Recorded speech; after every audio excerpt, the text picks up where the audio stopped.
I hereby call to order the Roseville City Council meeting for Monday, August 19th, 2024. Can the folks in the room hear me all right? Not getting it. That's not a- Okay, it doesn't that's sound like the mixed PA bag. is on in the room quite loud enough, but hopefully we can get that. Oh, that sounds Better. better. All right, very good. We got that out of the way early.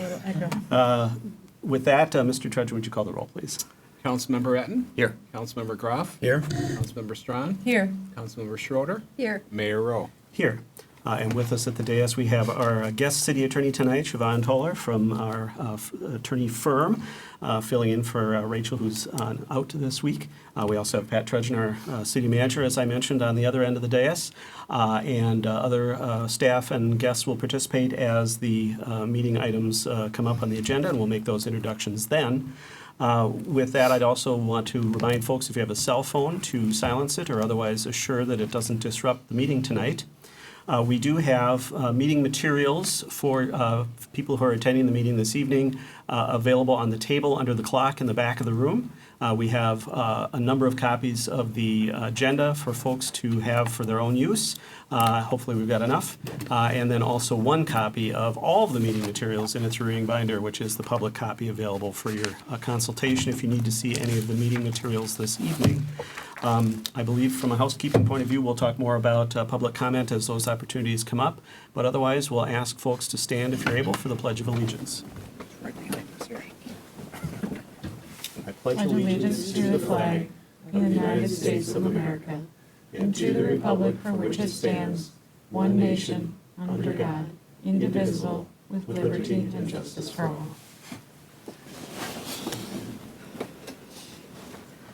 Next on our agenda this evening is to consider approving tonight's agenda, and as always, I'll check with Mr. City Manager Trudgeon to see if there are any changes that need to be made from a staff perspective to the agenda this evening. There is not, Mr. Mayor. All right, and I'll check with council members. Are there any changes council members would like to make to the agenda this evening, or items council members would like removed from the consent agenda for separate consideration? Does not appear to be the case. We'll also do a quick check-in with the audience. I had mentioned the consent agenda. That is at the bottom of the agenda, section 10 this evening. It's 10A through E in this case. It's approval of our payments. There's a massage therapy establishment license, general purchases over $10,000, an agreement with Reach for Resources, as well as a resolution about outdoor storage of fleet vehicles on Highway 36.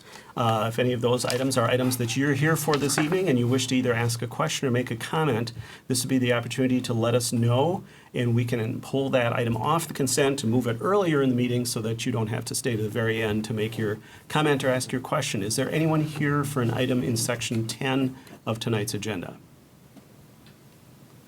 Does not appear to be the case. In that case, we have our agenda as presented. Is there a motion to approve? So moved. Second. All right, it's been moved by Councilmember Strawn, second by Councilmember Ratton. Sorry. That's a, All right, we've got our motion before us to approve the agenda as presented. Is there any discussion on that motion? Hearing none, all those in favor signify by saying aye. Aye. Opposed? That passes unanimously. We have our agenda for this evening.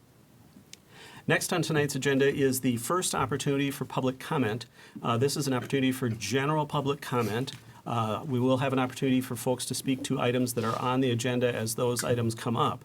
But at the beginning of each meeting, we do want to provide an opportunity for members of the public to speak to their city council, their elected representatives, about items either related to city business, but not on tonight's agenda, or items of interest to people in the community that are also not on tonight's agenda. Is there anyone here to speak this evening under general public comment on non-agenda items?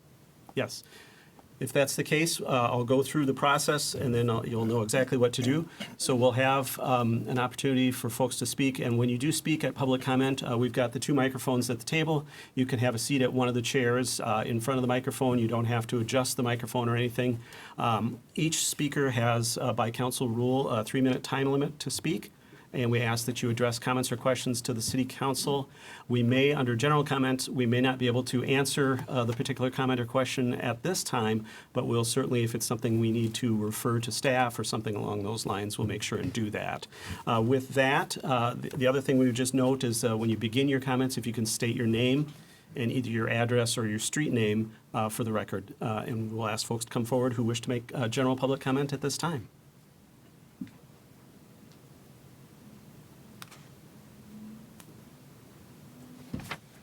Hi, Hello, welcome.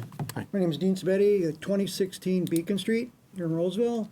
And I would like to address, like, they got a really nice evergreen park here in Roseville that they've done up for pickleball, and the park looks nice now, and it's really popular for us aging people.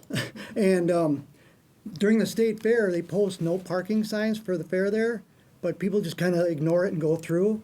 I was wondering if there's a way we could maybe get that more enforced somehow.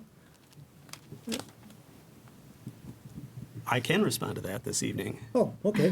So, generally speaking, we do designate some of those areas as no parking because of our experience with parking around some of those park and ride lots. And we partner with the state fair to make sure that that's all, obviously, that they're covering everything associated with the park and rides. But we've actually also had an agreement with them, I think, for several years now, that they cover the cost of additional enforcement. And so we want to make sure if you are having issues with parking in that area, you can either call 911 and say it's not an emergency and just report the location, and Roseville will go out and enforce, or you can call the non-emergency dispatch number as well in those instances and make sure and report it, because that's the only way we know to enforce it is when it's reported. Right, yep, thank you, because that's what we tried last year, and it didn't seem to, they said they couldn't do nothing because it wasn't city, we weren't city employees or whatever, so they kind of were. We'll So- check into that. Yeah, So- and if I could just say, we have an extra officer on duty during state fair time that's off duty, that is specifically charged to enforce the parking issues there. So I would urge you to contact dispatch again, and Okay. we'll send somebody out. Thank you very much. Thank you for bringing that to folks' attention. That was easy, thanks. We like those. I hope. Now that you've had one experience, you can feel free to come back for more public comment at all of our meetings if you like. All right. With that, is there anyone else who wishes to speak during general public comment this evening? All right, seeing no one then, we'll go ahead and proceed with the rest of our agenda this evening. Next on the agenda, we have some recognitions and donations.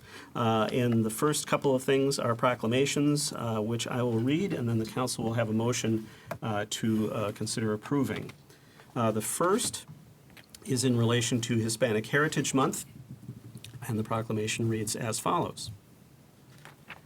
Whereas from September 15th through October 15th, National Hispanic Heritage Month is observed to celebrate the heritage, history, traditions, and cultural diversity of Hispanic Americans, whose heritage is rooted in Spain, Mexico, Central and South America, and the Caribbean, including Guatemala, Honduras, El Salvador, Nicaragua, Costa Rica, Panama, Colombia, Venezuela, Ecuador, Peru, Bolivia, Paraguay, Chile, Argentina, Uruguay, Cuba, Puerto Rico, and the Dominican Republic. And whereas the national observation began in 1968 as Hispanic Heritage Week and was expanded in 1988 when the United States Congress adopted a resolution designating that period each year as National Hispanic Heritage Month. And whereas this Heritage Month is celebrated mid-September to mid-October to highlight the independence of several countries. September 15th is the day that 5 Latin American countries celebrate their independence from Spain, those being Costa Rica, El Salvador, Nicaragua, Guatemala, and Honduras. Mexico also celebrates its independence on September 16th, and Chile on September 18th.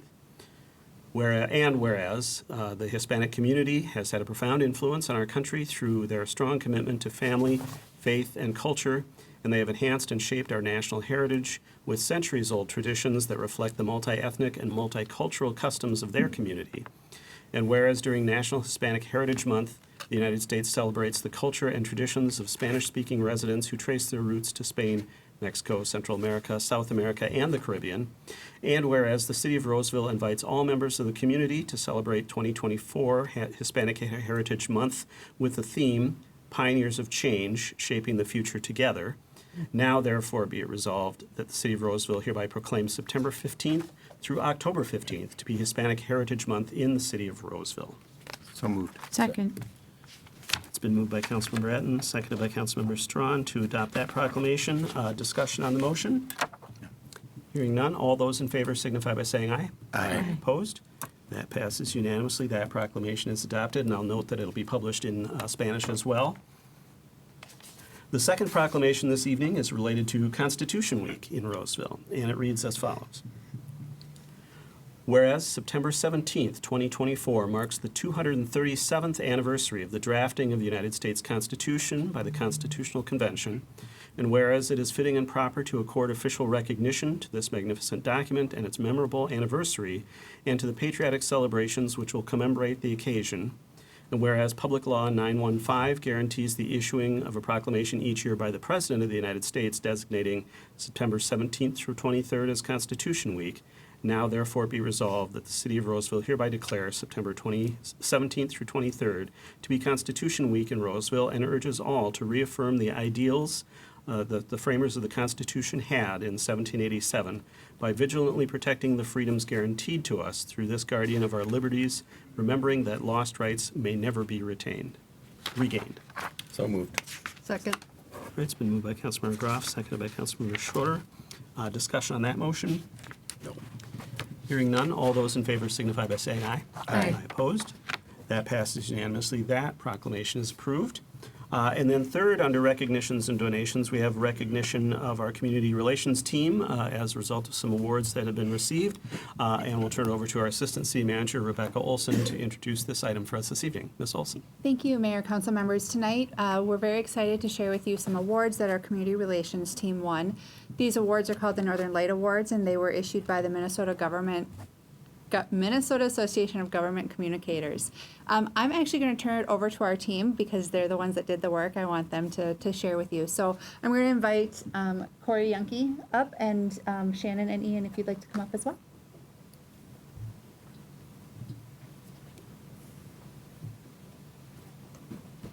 Welcome to the team. All right. Good evening, Mayor and Council. Take a second to load up this slide here.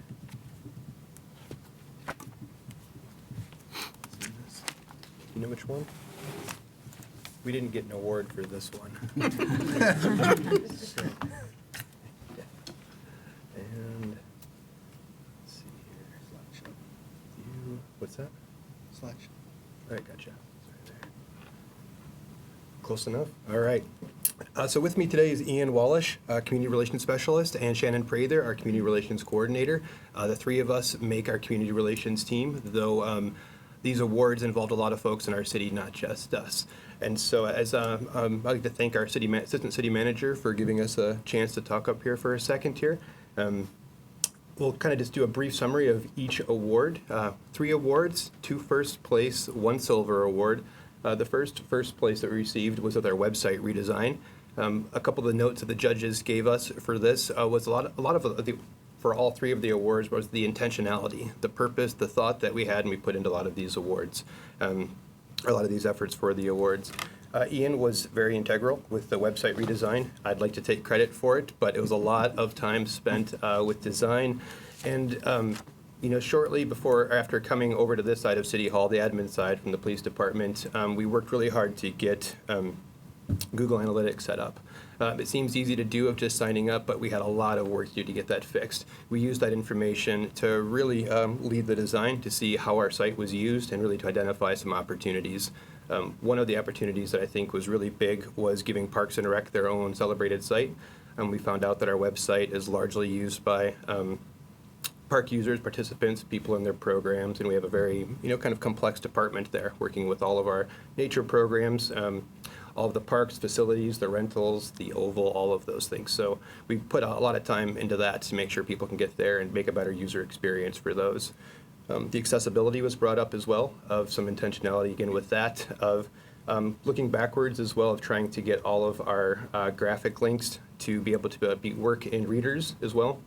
We use the add-on Userway, which we'll talk a little bit more in our newsletter coming up, but that little icon is in the upper right of our website that allows people to use a lot of different functions to have more access to our website.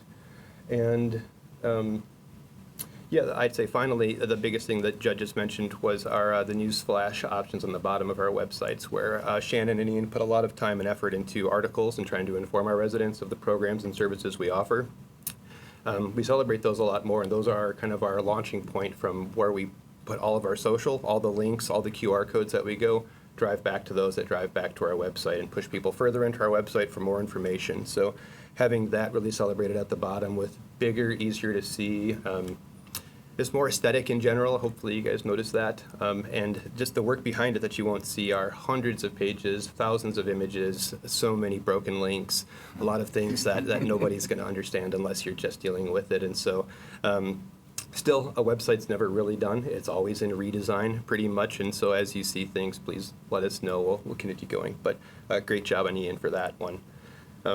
The other first place we received was for a special event for Envision Roseville Family Day. I don't know if folks remember that, but it was a kind of a dual program that we did to celebrate our 75th anniversary of Roseville.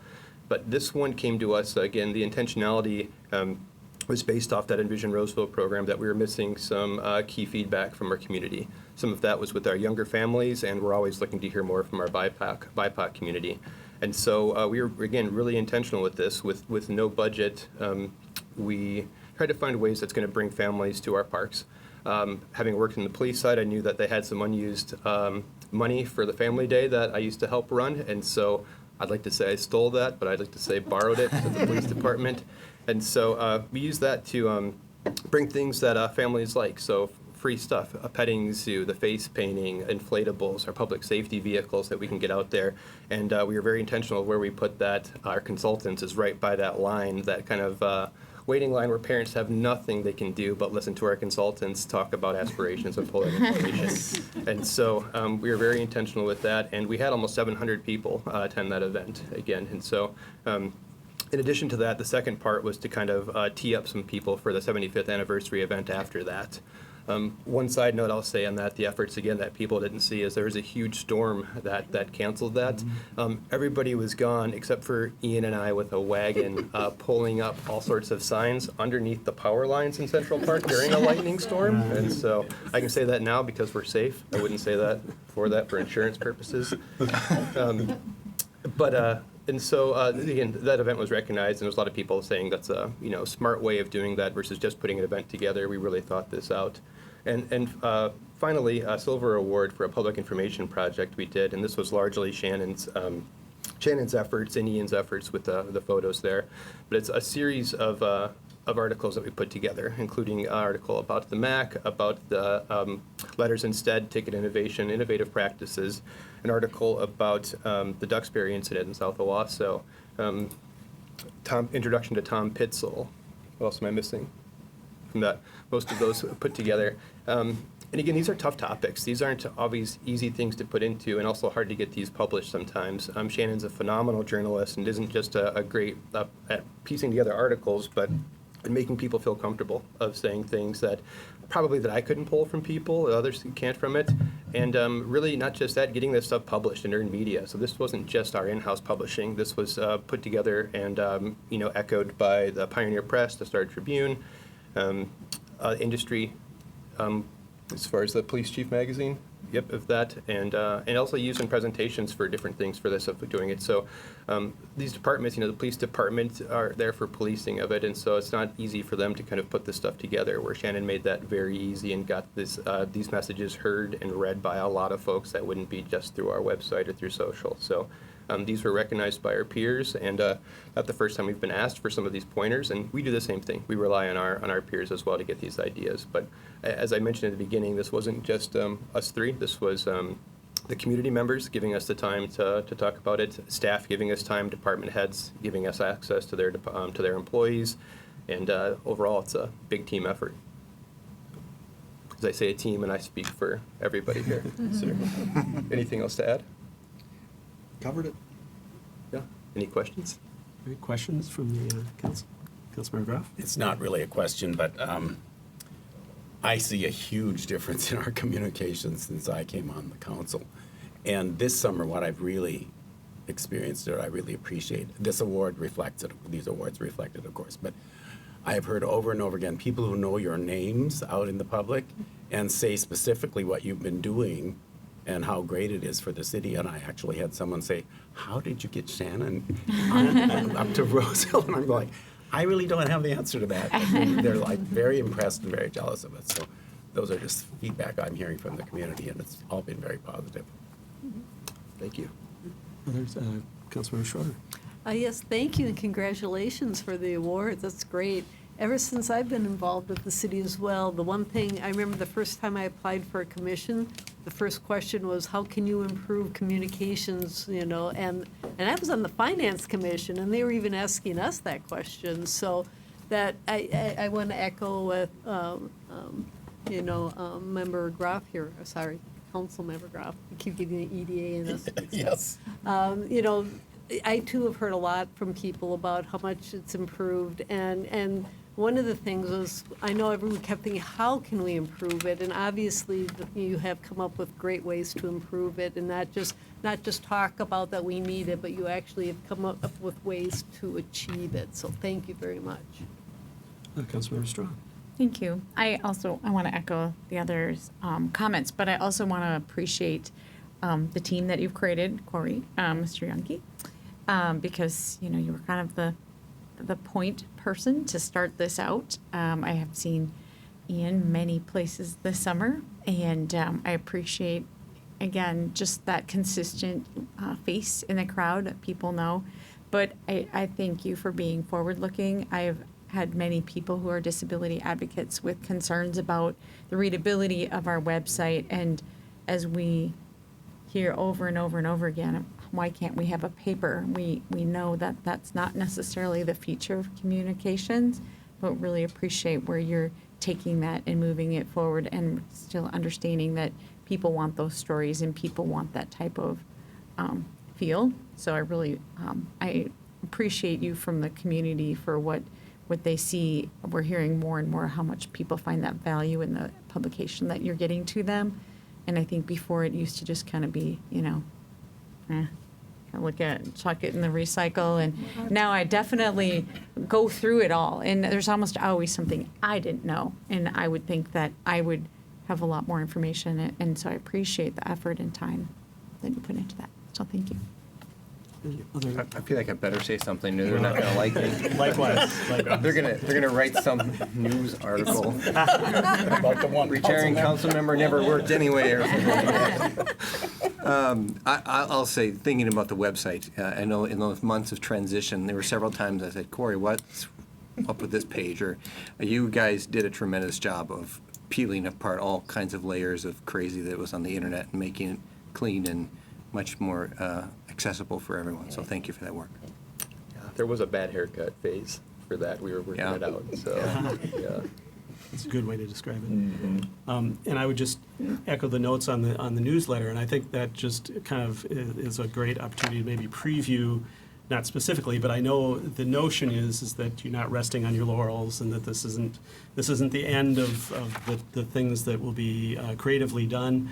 We've already looked at adjusting things like the timing of the State of the City and some format aspects of that, and some other things. And so I think that one of the things I really appreciate about this group is just the constant interest in improvement and innovation.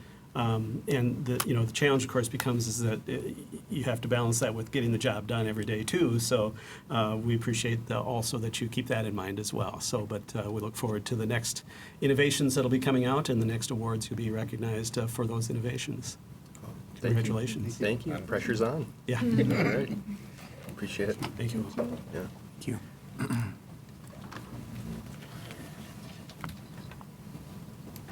With that, then we can move to our business items this evening. Our first business item is to receive an update in relation to the proposed opportunity to put in place a Green to Go ordinance. And we have Noah Bakken with us this evening, our sustainability coordinator, specialist. Always. Sustainability go-to Every person. time. To give us an update on this and talk about maybe some next steps. Absolutely. Thank you, Mayor Rowe and all the council members. I will try to get through this quickly. I tested it today, and my presentation clocked in at about 30 minutes, and I know we're about 10 minutes behind now, and that's pretty typical when you're following Corey. But Oh, he's already gone. we all love Corey and the communications team. I wanted to echo all of that. But today we're going to do a pretty quick history of the discussion, just kind of briefly talk through how long we've been talking about this, talk through the why of why we're looking at implementing an ordinance for this type of thing. And then we'll go through an overview of our engagement process. We'll talk through some of the survey results that we heard. And then we'll go through some implementation and enforcement recommendations. I put question and discussion at the end, but if you have questions as we go through, please feel free to interrupt me. Otherwise, you don't need to listen to me talk on and on for an hour, half an hour. So we'll get started. We've been discussing this at least I've been discussing this since March 2022. I think it was in a little bit of consideration even prior to that, but when I came on board, the Public Works Commission implemented this, and we started doing some research and a couple of detailed presentations to the commission, and then we finally went to council in January to talk about our engagement process recommendations. We received authorization to move ahead with community engagement, and that engagement involved a survey which we launched in March. We did also send a letter to Roseville businesses that are licensed by the Ramsey County Environmental Health, held a couple of community meetings, sent a second letter out in June, and then we did some additional engagement in August, just reaching out to the different BIPOC chambers of commerce. There's a Black, Hispanic, and Hmong Chamber of Commerce all across the metro, so we reached out to make sure that they were aware of this as well.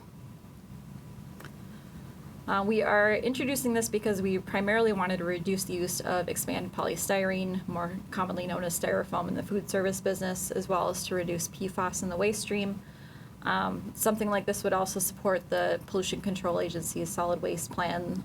It sets forth a goal of municipalities reaching a 75% recycling rate by 2030, which is drawing ever closer. We only have 6 years. As of 2020, we're at about 46%, so Roseville has a ways to go.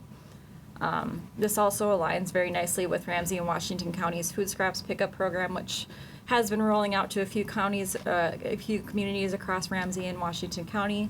Roseville is expected to receive it around 2026. We also recently this year, the Packaging Waste and Cost Reduction Act was passed in the 2023 legislature.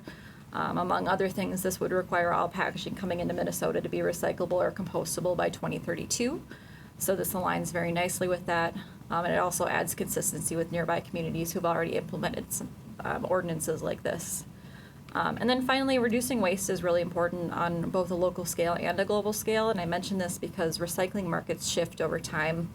Our current hauler tries to keep all of our materials mostly in the Midwest and Minnesota and almost entirely within North America, but some recycling does get shipped out to communities in the global south to deal with, and especially China for a long time, and then when they stopped accepting plastics, it went to Southeast Asia after 2018. So our recycling might not necessarily even stay in our city or our county, and so that's important to think about when we're thinking about reducing waste.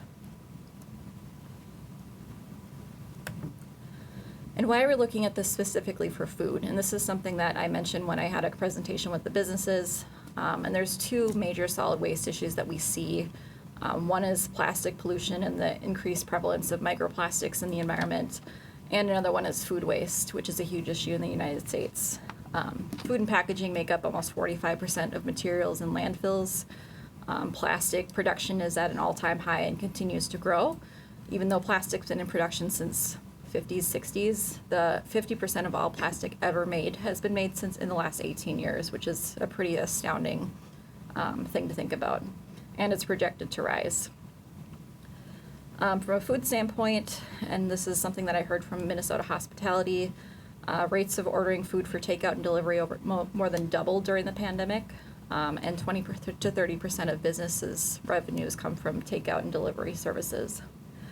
Additionally, food waste is a massive issue. 4 to 10% of food purchased by food service businesses is actually wasted before it even reaches the customer. And then overall, we waste about 30% of our whole food supply.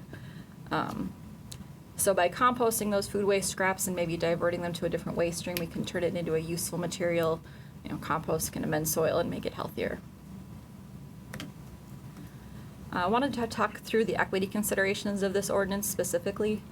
One big thing is when you think about businesses owned by minorities, people of color, a lot of times that presents in lower earnings, less growth, lower access to loans and credit and that sort of thing. So one thing I really recommend throughout this whole process is if we move forward with this, and even if we don't, it's really important that the staff works really closely with businesses to make sure they're aware of different programs and technical assistance that's available for them. Additionally, the survey was only offered online and in English, so that puts a lot of bias on respondees who only spoke English and had access to the internet. And then additionally, a survey does say that low-income households are more likely to use delivery services compared to higher-income households. So if restaurants respond to this by raising their prices, it could adversely affect those households who rely on the takeout to eat from day to day. And again, race and income are very closely linked, so BIPOC households are very likely to be affected if that were to come to pass. Once we received the go-ahead to start doing outreach, we created a landing page on the city website. This is a screenshot of the page. It included links to the business and resident surveys, what our basic goals were with the ordinance, what we're proposing, links to our brochure and past presentation information if they wanted to look through that, links to other cities' ordinances so they could see what other cities are proposing, and then links to some of those businesses that can help offset some of the costs that would come along with this process. As I mentioned, we met early with Hospitality Minnesota to talk through our ordinance proposal and our engagement process to get some ideas from them, and got some good feedback on when a good time to have public meetings would be and how best to reach some of these businesses. We sent out informational letters in March and June to all of the licensed food businesses in Roseville, letting them know about the proposal and the ordinance language and the other ways they could get involved. The 2 online surveys that we created have been open since March, and they remain open still at this time. We held 2 in-person listening sessions that included staff from Visit Roseville, the Twin Cities North Chamber of Commerce, Ramsey County, and also several packaging suppliers and distributors. And here I just want to comment how Visit Roseville and the Twin Cities North Chamber have been really great partners throughout this whole process and extremely helpful with trying to get us connected with some of these businesses. We did do in-person outreach as well in the last couple of months to try to let businesses know about some of these meetings and how they can access the survey and access some of these resources from Biz Recycling. And then we also reached out to some of the professional organizations just to let them know and spread the word a little bit further to places like Minnesota Grocers, Minnesota Retailers, Minnesota Food Trucks, et cetera. If you can think of a business, there's probably an organization that represents them. So they also helped get our information out in the public a little bit more. Any questions before we move into survey analysis? All right, keep it moving. So we had 19 total responses out of 142 unique businesses. So we have about 180 licensed food entities in Roseville, but that includes a bunch of chains. So if we break that down to just single locations, and actually we received one other response just since I posted this, so we actually have 20 responses, which instead of 13% now represents 14%. Which it was maybe lower than we were hoping, but I was very pleased to get we got some really good feedback, and we'll go through some of that now. Some trends that we saw, really cost is by far the biggest issue that a lot of people were very concerned about compared to some of the materials that they were already using to pivot to something recyclable or compostable. I also noted that a lot of respondents were not familiar with Biz Recycling resources, so I think that was a huge area of opportunity for us to just do additional outreach to let them know that that is a really great resource that they can help with. We put a few different items that we could do as a city to help through the transition process and ask them to rank them. By far the highest ranking option was getting connected with suppliers and funding resources. And we also asked a few questions just about general operations to understand things like what do they know about their current hauling situation, how do they get their materials, and how much material do they tend to keep on hand. And so almost overwhelmingly, everyone keeps less than 3 months on hand, which means that at least from a changeover perspective, there's not a whole lot of waiting time to get through some of those materials, aside from the cost. Some notable themes from comments that we received through the survey too. We heard a lot of comments about the lack of control of the packaging once it leaves their hands. So once the consumer gets it, the restaurant can't really control how it gets thrown away. There are some ways we can try to offset that by requiring the correct types of receptacles in those businesses, but if they're getting it to go, it's kind of hard to really control that. I have a question just on that. Yeah. It came to me as I was thinking about this earlier. Mm-hmm. Is there any correlation between the types of containers and packaging we might want people to use in terms of recyclable specifically, and the things that are accepted in our residential recycling program. I just wondered if packaging is over here and the things we accept in our residential program are here, or is there good correlation It's there? the Because same. that's probably where things might end up. Yeah, in the ordinance language, we actually have, the recycled materials have to be accepted by our local hauler, so Okay, that was part of it. good. Because we didn't want any confusion, any more confusion than there already is. Right, I mean, it's still a challenge to get people necessarily to recycle in their households, but at least we're accepting the things that we're asking people to use, so that's a step in the right direction, it seems like. Correct. Councilmember Strawn? In that same vein, are any of the proposed materials things that could go into these compost? So it would require anything that's either recyclable or compostable. And so as the ordinance is written, if they have compostable materials that they're offering for their to-go materials, they really should include a organics receptacle at front of house that people could use if they need to. So if they offer recyclable, only recyclable and trash, then they don't really necessarily need that organics container. But if they're offering compostable, they really need to have a compostable container for people to use as well. And just to note, I think it also talks about reusable as well as another option. Reusable is an Yeah. option, yes. It's not well taken advantage of at this time probably in the industry, but it is an It's a option. growing industry. We definitely, and I've reached out to a few of the suppliers that kind of help with exploring those options. We have one local business that I know of that is working with one of those right now that's using those containers. But yeah, there's a lot of complexity with that I think I'm not sure businesses are ready for. But I will say I think there's a lot of opportunities for changing from single-use dining in materials to reusable dining in materials, and there are resources that I mentioned towards the end of the presentation that speak to that. So, Thanks. yeah. Anything else before we move ahead? All right. I think we left off, one of the other comments that we received were just about the efficacy of different packaging with different types of foods, which is a common thing you hear, especially with like hot, greasy foods.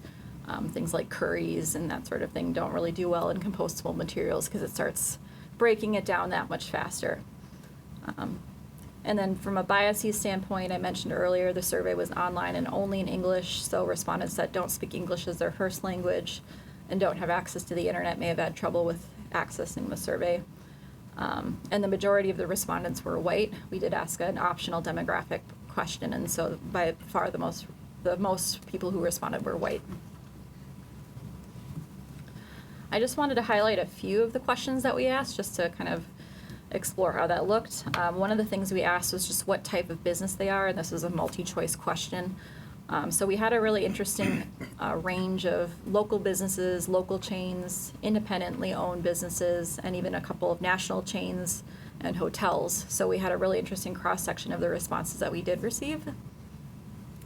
And then I also asked how long the business has been open, just to get a temperature check on that. And actually the most respondents we had have been open for 10 or more years, and I think that really speaks to the vitality of our community that we have that many businesses that have been, even just responded to this, that have been open so long. And here's that race and ethnicity question that we asked, and so you can see most of the respondents respond as white. And then the big question, do you support an ordinance requiring takeout containers to be compostable or recyclable? And this graph changed a little bit since we got one more response in just yesterday. We have 6 yeses, 7 maybes, and 7 no's. So very broad swath. I was honestly surprised how many yeses I received, which, you know, somebody who supports this might be more biased to respond to the survey in general anyways, but it is what it is. And then finally, I just wanted to speak to a couple of really key comments that I think encapsulate a lot of the things that we heard throughout this entire process. One person said that the containers are considerably more expensive and sometimes twice the price, and they can be hard to get in a timely manner because sometimes they're special order. And I think the big one on the far right, I would be open to using something sustainable that was more economical than what's currently offered. We've resisted raising our prices throughout the last 4 years as we try to offer our services at an affordable price point, which is very hard to find anymore. And the kicker, cost of goods, taxes, and wages continue to rise, making it hard for small businesses to remain profitable and worth the hard work it takes to operate a small business. I think that really speaks to the heart of what I've been hearing throughout this whole process, is that they're really interested in it, but the cost might be a little bit offsetting. And I know restaurants have had a lot of issues with staffing in the last couple of years and dealing with some other legislative issues that have come up. So we definitely understand that and are hearing that. Residential survey, we received 76 total responses, and I'm not even going to try to say what percentage of the population that is, because it's not statistically significant, but still a good number of people who responded. General trends, just under half of all the respondents actually eat out at least once a week, which I was not expecting it to be that high. And even a quarter of the respondees said that the takeout materials restaurants offer affected where they eat, so some people won't even go to a place that serves their food in styrofoam. A surprising majority would pay a small upcharge if the restaurants offered a fully compostable or recyclable option for takeout. A lot of people said depends how small, which is fair. Again, to note, an upcharge passes that cost on to the consumer and could adversely affect low-income households that are relying on those places to eat. Although a couple suppliers did say that maybe a 5-cent increase per item could offset that cost depending on their volume, so their mileage will vary depending on what materials they're using, honestly. And then overall, 88% of the responses supported the ordinance. Residents were very interested in this idea. Some notable themes we saw from those comments: a lot of concerns about microplastics and different types of non-recyclable plastic, especially black plastic number 5 came up a few times. Concerns about different city and county recycling requirements. So if somebody from Anoka County comes into our area and eats out and then takes it back to Anoka to eat and they can't compost it, we can't, it's another part of that. We can't control what happens to it when it leaves our hands. And then a lot of people mentioned they had a perception that this ordinance is really necessary for restaurants to take action. Whether or not that's accurate is hard to say, but that's the perception that people have. And then to note biases for this one, again, residents who are really passionate about this issue are much more likely to respond to this issue. And I'll talk about some of the things that lead me to believe that in a little bit. And then there's a lot less financial risk for the consumer in this situation. So it's easier for them to say, yeah, let's do it. It's great. So here's that graph that shows just what the responses were for whether or not the takeout materials offered by restaurants affected where someone ate. Surprising that sometimes our yes actually came up as much as it did. And then this is what leads me to believe this is a somewhat biased survey result overall, is that we asked if someone separates their food with food scraps and compostable waste. And so we asked if they take it to our drop site, or if they compost in their backyard, or if they do both, or if they don't do any of them. And a lot of people responded, yes, we do one or the other or both. And I think that's not the majority of people in Roseville. I know there's a lot of people who do compost, but I'm not sure how widespread it is, and it's hard to track that. So it leads me to believe that this is a little bit biased for these results as well. Just a note on that, it would be interesting to compare that to if there is a comparable question on our survey of residents, if there's any correlation there. Yep, absolutely. And then I asked where residents lived. So as I was doing outreach throughout the summer on this, I was at various events in both Roseville and St. Paul. And so I was talking to people not necessarily in Roseville, but who also dined out in Roseville, because they're also affected by this ordinance. And so most of the respondents do live in Roseville, but there are a handful that responded that either live near Roseville, and the other, I think, is one person who lives in outstate Minnesota but comes to Roseville frequently and wanted to put their vote in for this. So that was interesting. Appreciated their feedback. And then finally, the results of how residents support an ordinance like this, and very overwhelmingly yes from residents. And then I won't read through all of these because there's a lot of comments, but there's a couple that I think speak to what residents are really saying to me. One of them was, everything depends on what people do with the recyclable and compostable containers after getting them, which is a theme that we've talked about. This ambitious effort is useless if the containers are just thrown in the trash. And I hear that loud and clear, and especially talking to the businesses who are going to be affected by this and the costs that they're going to incur, knowing that they're going to have to pay extra and then it just goes in the trash is just a little extra demoralizing, so I can totally understand that. Another person's mentioned if a business wants to add this on their own, that's great, should not be mandatory. And then a third one says, as busy parents, it's difficult to do all we want for the environment, so this kind of program is one we support wholeheartedly. Any other questions before we move on to additional info? All right. So some specific implications for the city of Roseville with this ordinance, if it should pass. Our food-related inspections are done by Ramsey County Environmental Health, and they cannot enforce ordinances on our behalf. So it would be up to us to enforce an ordinance like this. They have been a really great partner in providing contact information for all the licensees in the county, and they will continue to do so. So that's very helpful for us, but it can be confusing if restaurants have to deal with multiple regulatory parties for something like this. Another situation is that food trucks aren't actually inspected by Ramsey County. I think that's a state level inspection. We have a handful of situations where food trucks are present in the city. I did reach out to the Food Truck Association just to let them know about this, but never heard back. But we do work with food trucks on a few different events within the city already on this, so I'm not overly concerned with it. And then caterers, any company that's catering in the city of Roseville for something like a wedding, those would be excluded because they might be located in one place, operate in another place. There were some questions about if a caterer has a brick and mortar shop in Roseville. Those would still be covered under this ordinance. It would just be their catering activities would not be. Some of the benefits that we might see from an ordinance like this, especially from a business perspective, if businesses really do a strong job at diverting their waste to either recycling or compost, they can save a lot of money on their solid waste fees. Ramsey County has one of the highest solid waste taxes in the metro area, maybe even the state. We have a 17% state tax, and the county environmental charge is 53%. Recycling and organics disposal does not get charged the same tax. So if they divert something like their food waste, which is a really heavy amount of trash, it's very, and they can go down to a smaller trash dumpster, then they can save money on their trash bill. The next bullet, this is actually a quote straight from Biz Recycling's presentation. Waste is inefficient. A business pays for a product, they pay to collect the product, they pay to dispose of the leftover product, and then they pay a tax on that disposal. So by diverting some of their waste into recycling or compost, they can save their business a lot of money. And even things like moving from single-use dine-in options to reusable can actually save quite a bit of money. So that's something that I think we'll be pushing regardless.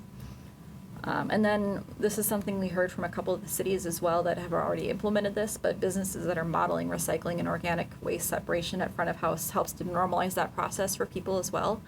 Edina mentioned that they've noticed that people understand a little bit more how to compost products since they've implemented their ordinance. Just a couple of resources that are available. Biz Recycling and WasteWise we've talked about a lot. If you're not too familiar with them, they offer both technical assistance and also financial support for anything related to business trash. So they can look at your hauler bills, they can help you analyze different hauler options, help you find products, help you get bins for both front of house and back of house, and also covered containers, which a couple of our restaurants have already taken advantage of this. Two other resources. Minimize is one that's also through the chamber. Started with Hennepin County, but they do service businesses across the state. Their focus is primarily just reducing single-use plastic in the restaurant industry, and it's a recognition program, so there's different tiers that you can achieve based on the different actions you're taking. And they also have a rebate to help reduce your plastic usage. And Rethink Disposable is a brand new one. I just heard about it from a resident, actually, and they are funded through the Clean Water Fund and the PCA, and they work with plastic-free restaurants on shifting to reusable serveware for dining in. So there's technical assistance and funding assistance that they can offer, as well as additional mini grants for businesses that are owned by women or BIPOC people. So what we're recommending for the ordinance itself is that we follow similar exemptions that other cities have already put in place. Those exemptions are typically healthcare facilities, licensed caterers, like we've talked about a little bit, foods that come prepackaged by the manufacturer, and anything that's like a plastic film hasn't something been that the industry has cracked yet for recyclable or compost.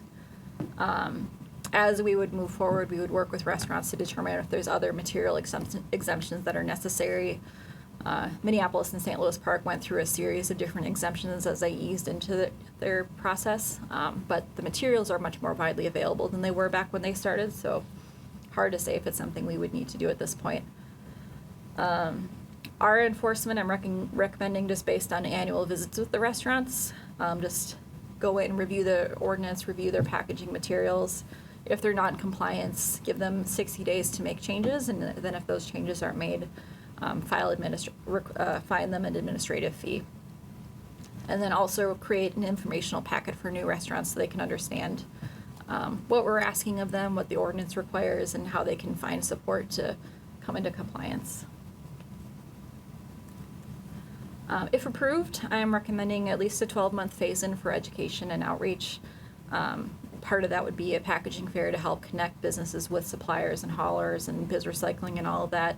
I actually have a meeting at 8 a.m. tomorrow with St. Paul to talk about their upcoming packaging fair, so we're already working on organizing those for other cities. As I mentioned, observe whether any material exemptions are needed, and then use our recognition program, the Sustainable Steward Program, to recognize any early adopters throughout this process. Post 12 months, recommending annual site visits to restaurants, explain the ordinance, check inventory, check their collection methods and that sort of thing. St. Louis Park is taking this approach. I believe Edina is also. I have already followed St. Louis Park on a couple of their inspections, so I know kind of what they're doing and what it looks like, and I think it's a really common sense way to work with the businesses. And then again, that informational packet for new restaurants. And throughout, as I mentioned earlier, staff really need to connect frequently with businesses to let them know about these technical assistance and grant programs that can help them through the process. From a staffing perspective, we will at least need a summer intern or a graduate fellow to help shoulder the burden of doing all these visits. There's 180 restaurants is a lot. That does include things like schools as well and hotels, which have more limited takeout options as well. But it's still quite a bit of work to go door to door and have those conversations, and so it'd be nice to have a little bit of extra support. And that is all I have. I'd love to hear any other questions anyone has or recommendations. All right, let's maybe on the council at this point stick to questions or clarifications, because we do want to provide an opportunity to hear from the public as well. Absolutely. Maybe before we return to council discussion, questions or clarifications from the council. Councilmember Schroeder? Yes, thank you for doing this, because I know this has been something we've been talking about forever. And a couple of things. It would be nice to be able to find a way to measure this in a meaningful way, because my understanding is the cities that are already attempting this don't have a lot of data yet. Because, from the comments you see, they don't know what happens once it leaves. And so, and I don't know what the answer is, but it would be nice to figure out ways to, what measurements or how do we know this is working, and is the education getting to the people? Because that's a lot of it for the takeout. Again, it would be nice to know where it actually is ending up. So it'd be nice to continue to work on the measurement side of that. And then I was concerned about the amount of staff needed for this. 180 restaurants is a lot, and so we'd want to make sure that if we, do this, that we have the ability to follow up and it's not only just enforcing, but as you said, the educating and helping with these different suppliers and different things like that. So I just want to make sure that you talked about that intern. Is that really going to be enough to do this properly? So, and I know you may not have that answer tonight, but these are just a couple of things I'd like to keep in mind. And that's an excellent question. And I have one thing I thought of was also, I know community development does a lot of code enforcement as well. I'm not sure if it's something that I feel comfortable passing off to them, or if they would even, I can feel them cringing behind me right now. But it takes a lot of work. Edina has a full-time staff member working on this. St. Louis Park has an entire solid waste staff that works on this as well. Minneapolis has their public health staff that tracks this. From both a staffing and a tracking standpoint, there's a lot of challenges with that, and especially considering the way Roseville is, with our population pretty much doubling every day with people coming in and shopping and eating. I think it's hard to track where a lot of that waste goes. But there are metrics that are tracking overall countywide recycling and composting rates, I think, that are going to be coming out, especially as those goals become more imminent. And so I'm hoping we can lean on some of those, as well as our own kind of internal tracking for, at least tracking how the restaurants are doing and how often we visit them and that sort of thing. Thank you. Councilmember Strong. Can you speak to the statewide initiative you passed over and what the possibility is if that were to pass, and what kind of impact that have, even if we didn't pass something at our local level? So that will be a bit of a longer process. The next step for that is the whole bill is called it's EPR, and I'm forgetting what it's basically the producer's responsibility. The producer of these packaging is going to be held responsible for the recycling and waste management of that product from beginning to end. And so right now, as I understand it, the state is creating a advisory group that's going to help formulate what that kind of responsibility is going to look like. They are going to have to pay fees as well to help support some of the recycling infrastructure that's going to be needed for that additional, because there's a lot of packaging that's not recyclable or compostable at this point. So we're going to need to see increased composting, recycling infrastructure for that. But it will affect all packaging that comes into Minnesota by 2032, which is a little further out, but it will affect a lot of businesses all at once it does come into effect, whereas this is just affecting one segment of businesses that we can do a little bit more concerted outreach effort with them early on and help them access some of those resources that might become a little bit more scarce once it opens up to the general market, if that makes sense. Thank you.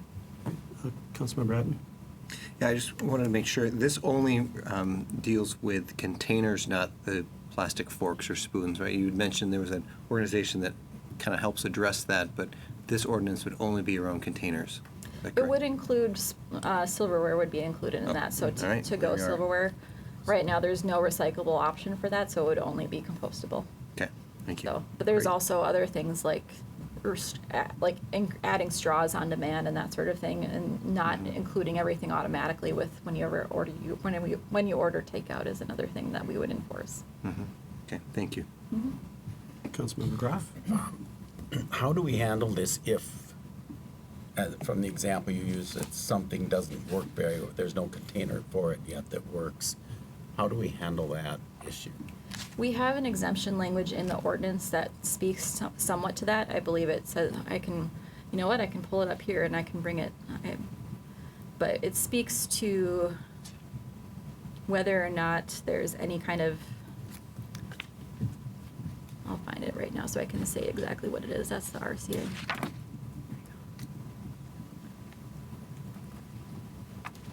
So, any packaging for which there is not a commercially available or economically practical alternative as is determined by the city. So it leaves Okay. it fairly open, but we can talk about things like if there's just nothing else out there, or if there's a significant financial hardship, we can talk about those cases individually and see what makes sense. Thanks. All right, Councilmember Strong? I just wanted to also add, in some of the comments you added, some of the businesses indicated that they would only have access to the recyclable materials from their corporation unless, if we did pass some type of ordinance. Correct. So we would have to have an ordinance in place for them to have access to that material from Starbucks or wherever else their national organization was. So, and I was at 2 different local chains this week who have businesses in Minneapolis or St. Paul, and they already utilize these because it's required where they are also doing business. So, I just wanted to point that out if someone didn't read the minutia on some of the things that you said. Yeah, it's interesting. Chains, I've heard different experiences in different cities with large chains like that. A couple cities had no problems. It was very smooth to work with them. And then another city received a lot of pushback from some of the larger chains. I have been on a couple of calls with a couple specific larger national chains about this issue as well. And so, they're easy to access if we need to, but it is interesting that they would need that ordinance in place before they could actually push those materials out to that community. Well, I would just say probably it is painting a little bit with the broad brush, just because large chains can have a lot of different characteristics. And from a lot one of to the different next to the ownership next. structures too. Exactly. So that can influence things. So it's hard to even say generally whether all of them need the ordinance in order to get the corporate to release the magic stuff or what. So And I've spoken with some hard who to are say. locally owned as well, and so Yeah. those franchises would be affected differently than Right. like the Starbucks that Right. just operate from a regional perspective.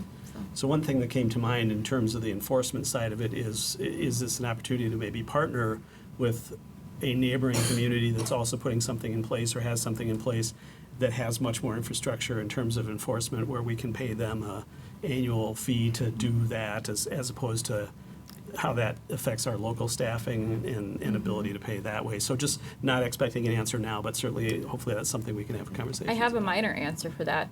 The cities of Edina, Richfield, and Bloomington have a public health group that they all operate that serves those three communities, and so that could be something we could look into with neighboring communities. And like I said, I'm already working with St. Paul to work with some of their initiatives. As I understand it, they've been pretty severely understaffed for their ordinance, so there hasn't been a lot of enforcement, but I continue to bother them, so. Sure.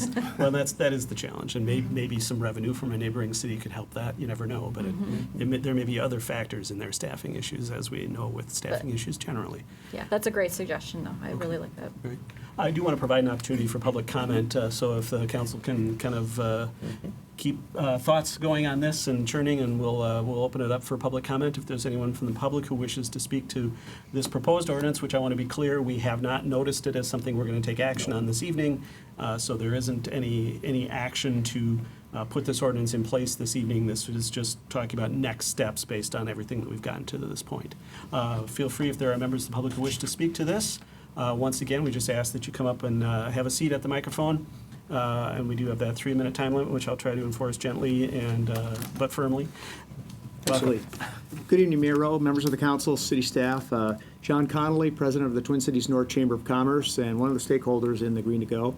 And, our vision is to promote business, develop leaders, and connect communities. And, we're connecting these communities together with the stakeholders and with city staff on some of the implementation of this. We were part of this background and now the assessment process, and now we're getting into some more of the recommendation process here. Just so that she referenced the Minnesota Chamber. We do promote business recycling within our networks, so it's always front and center with all of our businesses, new and existing. So just want to make sure everyone wears that. Our solution and positions is that we always want to encourage our members to migrate to this solution. I mean, that's been our position. The thing we wanted to make sure was the context of that is it going to cause hardship? If it isn't going to cause hardship for us to do this, give us plenty of runway. Also, ways to minimize costs through innovation. You mentioned something about the packaging. There is going to be some innovation in the next year or two in this packaging world that's going to come up, and we're looking forward to that opportunity to do those sort of things. There's an opportunity for an entrepreneur to create that product. Obviously, we want to make sure that the costs are minimal, or minimized, and we want to be sensitive to any of the sanctions too as well on the businesses, especially some of the smaller ones that, like I said, want that runway and time to adapt to what's going to happen over the next couple of years. So those are just some of the things that I just wanted to reference. And some things are going to be easier than others. The black plastic is going to probably be very quick. Other things like the little half and half creamers that you see that are plastic and things, those are harder.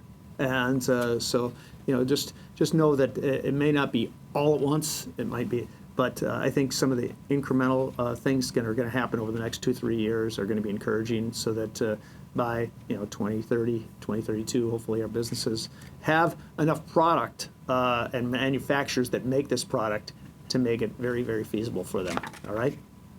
Thank you. I do want to say that when I mentioned all the outreach about business recycling, that's not a reflection on the Twin Cities North Chamber. That's a reflection on myself personally. I would say I know our Grow Roseville team also promotes biz recycling quite a bit, but I think it's just a matter of getting in front of the businesses and letting them know that it exists is really the crucial issue. So. And we're going to continue to be in communication with our members and businesses here locally on this as we make this step in this direction, okay? Great. Thank you. All right. Is there anyone else from the public who wishes to speak to this item this evening? All right, does not appear to be the case. I want to thank the Twin Cities North Chamber for their work with us on this and their work with us in general. And also just wanted to note that I think it's fair to say, just in my own experience with the business community in Ramsey County, that it isn't entirely surprising that there isn't a lot of uptake yet on biz recycling, because I think it just takes a while for that to be something that a particular business focuses on. So There's a lot that businesses are focusing on in general and just trying to keep the door open every day. And so I completely understand why that's not their highest priority to figure out what's out there. But I can say that the place I work finally did make a connection with biz recycling. We've got new bins and we've got some other Great. things going on, so it can happen. I did want to get back maybe to some questions from the council, because I did have a couple.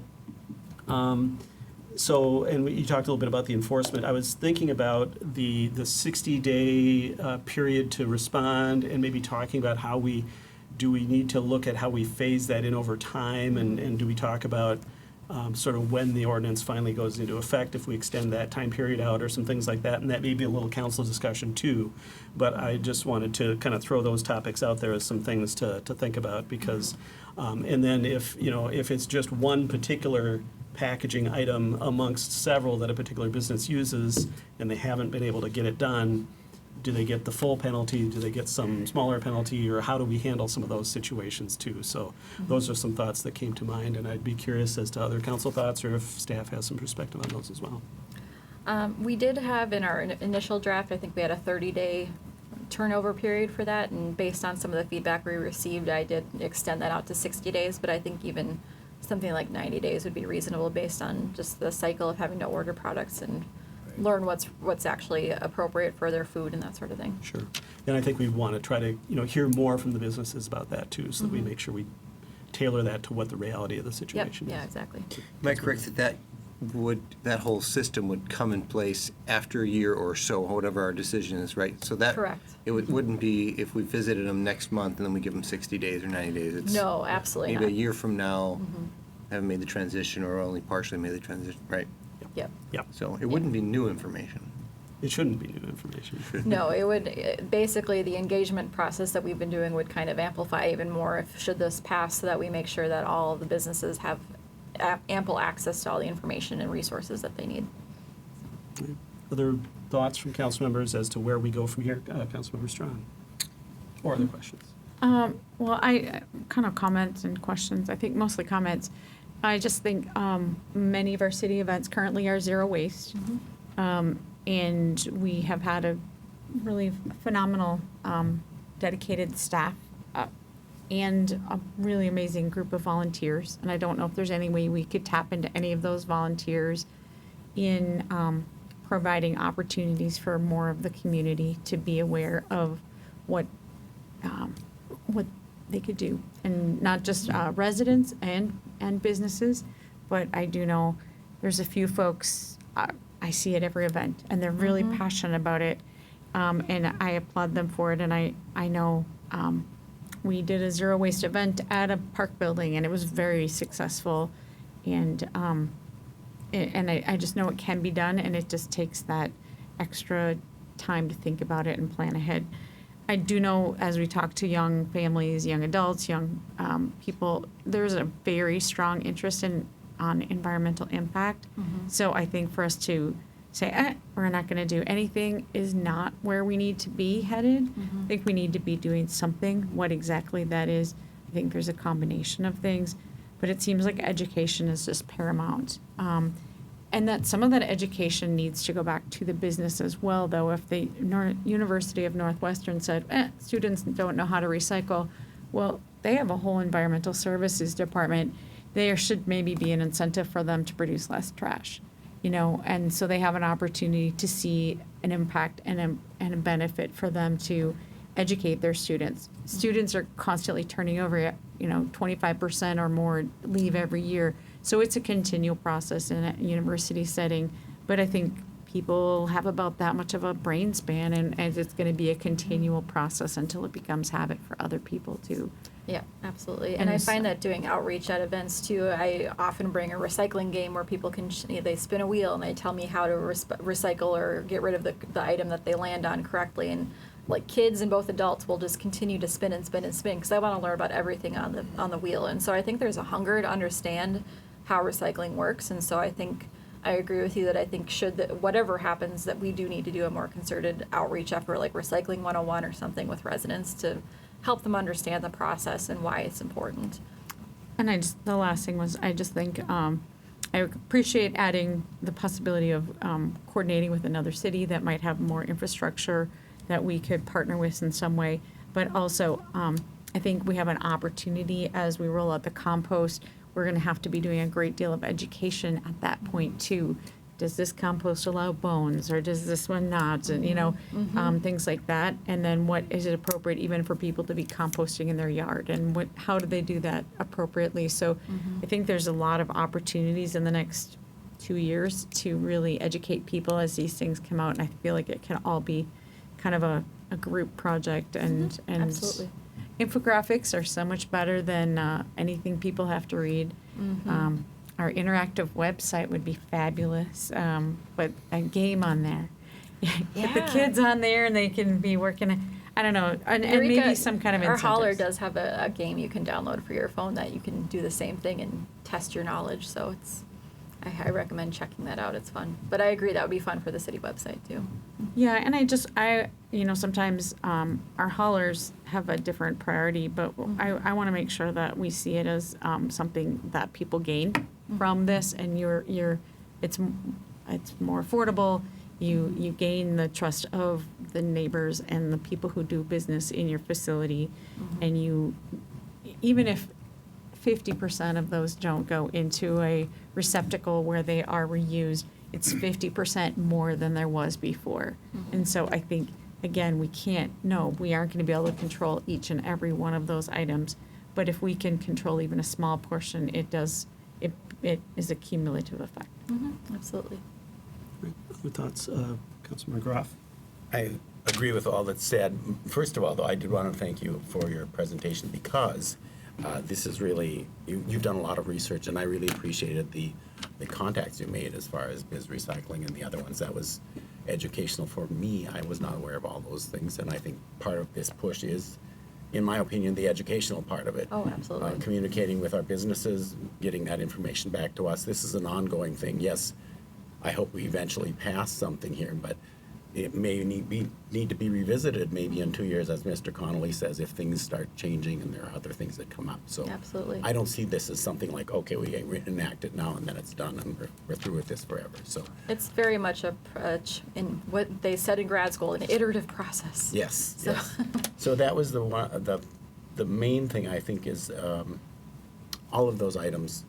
I think the educational period needs to be very carefully worked over, and we have to make sure we reach all our restaurants and other services.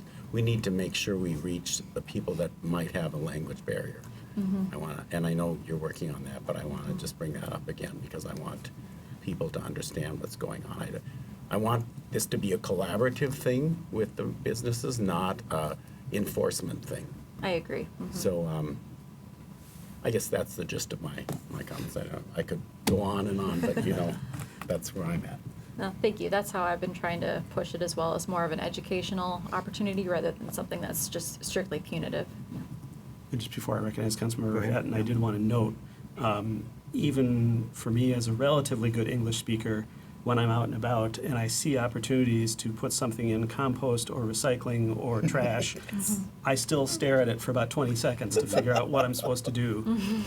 So we're definitely not where we need to be just in that regard. And then there's the aspect of multiple languages and things like that. Yep. So I think the whole industry and everything associated with recycling and composting and all of that just continues to need to do better to help folks like us figure it out, because it's just such a challenge. I agree. Councilmember Hatton.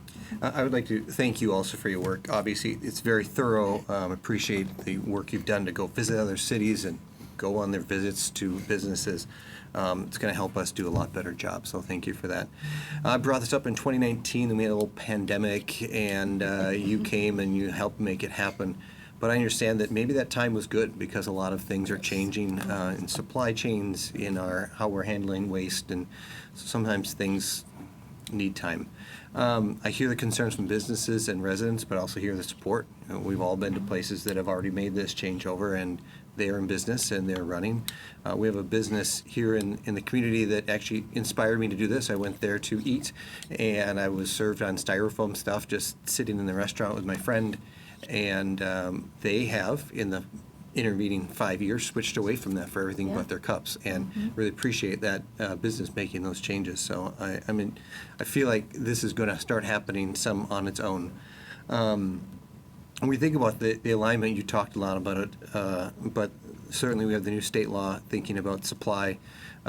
We have Ramsey County working towards separation of waste streams, getting the organics in line and available here in Roseville and to businesses. So I think it's a great time to be doing this for all of those reasons. We think about some of the education pieces. Are there ways that we can help, even with little stickers, recycle me or things like that go on them? When you look at a specific business that has certain kinds of cups and things like that, the pictures of their cups, we've all been to places, I don't know, maybe a sports stadium, and they all have the same kind of cup, and they'll have that picture on there. Yep. Man, that's a lot easier for our brains, right? So thinking about pictures and thinking about, as we're working with business, helping tailor to the products they are actually using, it will help us all do a better job. I think that thinking about those time frames and thinking about Ramsey County's time frame and things like that, it makes sense for January 2026 as kind of a deadline for this, so it gives a little more than a year by the time we would have the ordinance come back and approve it. At that point, hopefully, more of those systems will be in place. And even if a consumer is throwing away a recyclable thing, Ramsey County's going to be catching that more likely, right? So in the end, we're going to get a lot more success towards our goals and towards our community's goals. My hope is that by that point, the supply chain might have shifted a little bit more where some of these products are becoming less expensive as the demand for them continues to grow too. Yeah. So. All right, so council guidance, do we want to bring this back for more discussion of an ordinance at some point? Are there specific items that we want staff to be looking at in the meantime, or questions that we have that need to be answered?